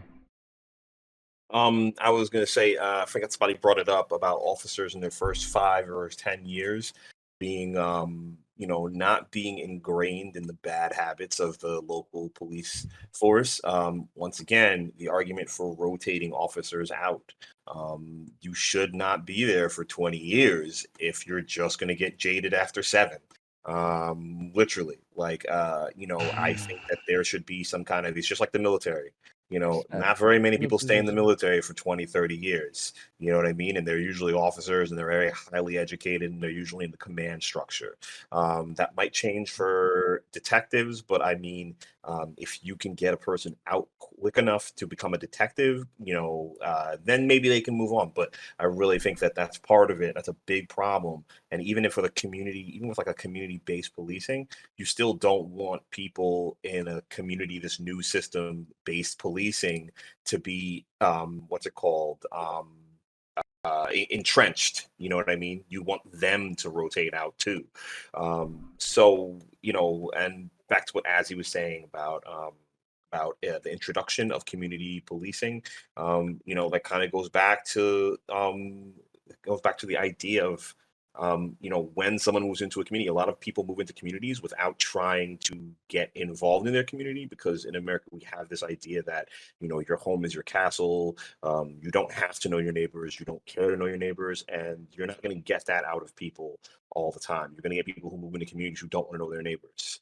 You're going to get people who want to be isolated. There are people out here who want to be isolated, who want to just drive to their home and drive to their job and not get involved. So it's going to have to be, once again, on the police to make an effort to maybe say, hey, you've just moved here. These are our local officers. Why don't you come for a meet and greet? Why don't you do something? Because you need to engage the civilian, the citizen, and the police officer. Let's go to Pathos. Okay. I have to head out, guys. So you guys have a Thanks for being here. So- Have it going. So, All right, take care. Actually, I want to say before you leave that I agree with a lot of points you made about the differences in that when you're looking at Sweden or other countries, looking at a homogenous culture, and America has the unique issue of being diverse, and we are tribal. But to our credit, we do tribalism the best because we have the most guns, and considering the volume of guns and prescription medicines, we're not in an immense Mad Max apocalypse. So I agree with you. So my point is really simple. I think that we have to focus. We have these great ideas that are possibilities and hypothetical situations, but really our solution is what we have to deal with. Someone said earlier, I forget who, but the machine that we have in front of us, and we have to improve that machine. And the way that we do improve that machine is that we stop looking at the police department as a myopic, insular, closed system. The police department is the executive branch of government that operates based on the judicial system and the legislative branch, which means that if we want to effectively affect the way we police our communities are policed, we have to be more cognizant of how the judges we vote into office that judge and appropriate the law, and the legislators that are writing the law, because all the police officers are doing are literally following the laws that are given, following the mandates that are prescribed to them by their superiors, who eventually reduce down to the legislative branch of government. If we pay more attention to who we are electing into, who are writing the laws that the police officers have to follow to police our communities, and pay attention to those things in a local area, because my whole argument is about trust and the authority that we give that trust to. We have the opportunity to represent a position of government in our democracy, in our republic, as voting. And we can exercise that when we start making the elected officials, the judicial branch, the district attorneys, the judges, our local judges, and our state local politicians more accountable for the laws that they're giving the police to follow. Because all the police officers are doing are literally, they are the last step in a big process. And what we have to do is say, who is my district attorney? Who is my local representative that represents me in my state government and in my local government? And if we make those people accountable, even if they have the wrong incentive, even if their whole reason is, I want to stay in power, but if we make the proposition that you stay in power when you do our will as a people, that's the agreement we make, then we can affect how police communities police us. Remember, it's not a police problem. It is a 3-branch government problem. Until we stop putting all of the weight on just this, it's like literally like the last, like when someone punches someone, it is literally the fist that hits the face, but we're not paying attention to the 5 steps of arguments that got to that confrontation. Let's go. So I hope I'm making sense. Yeah, I believe so. Let's go to Chris and then Rage. And I too have to leave soon because I have to get up to go to my job, participate in my capitalism. We're almost done, so. Beth, that's exactly what I was saying. Like, restructure. Like, there's something wrong with society at hand that causes police to behave the way that they are. The structures that like allow them to do what they do, there's something wrong with that, and we need to make changes to that. Like, we can rebuild the police force like 10 times over, keep doing it, and things probably still won't change, even at the community level, if we have certain laws in the books, if we have certain things in our society that are just unjust to begin with, affecting us. So I think, and like just even like as a culture, as an American culture, our reliance on things like guns, that needs to change if we want some real change with our policing. That you touched on that like a lot. I agree with that wholeheartedly. Yeah. Okay, Rach. I agree that we need systemic and structural change, but I don't want to ignore the fact that there are like legitimately people, like we have rules about police brutality, like certain rules that you can't just go up and beat up like suspects, but it happens. So we have even like police aren't just following the rules in many situations. There are people that go above and beyond in, or I guess below what the standards that they're supposed to uphold. So we can't forget that we have to, in addition to changing our laws, changing what we prosecute, changing what we criminalize. We also have to change who we hire, change how we train people, and Can I add to your point in that we have to break the fraternity within the police department and then break the fraternity between the police department and the prosecuting attorney office in the judicial branch?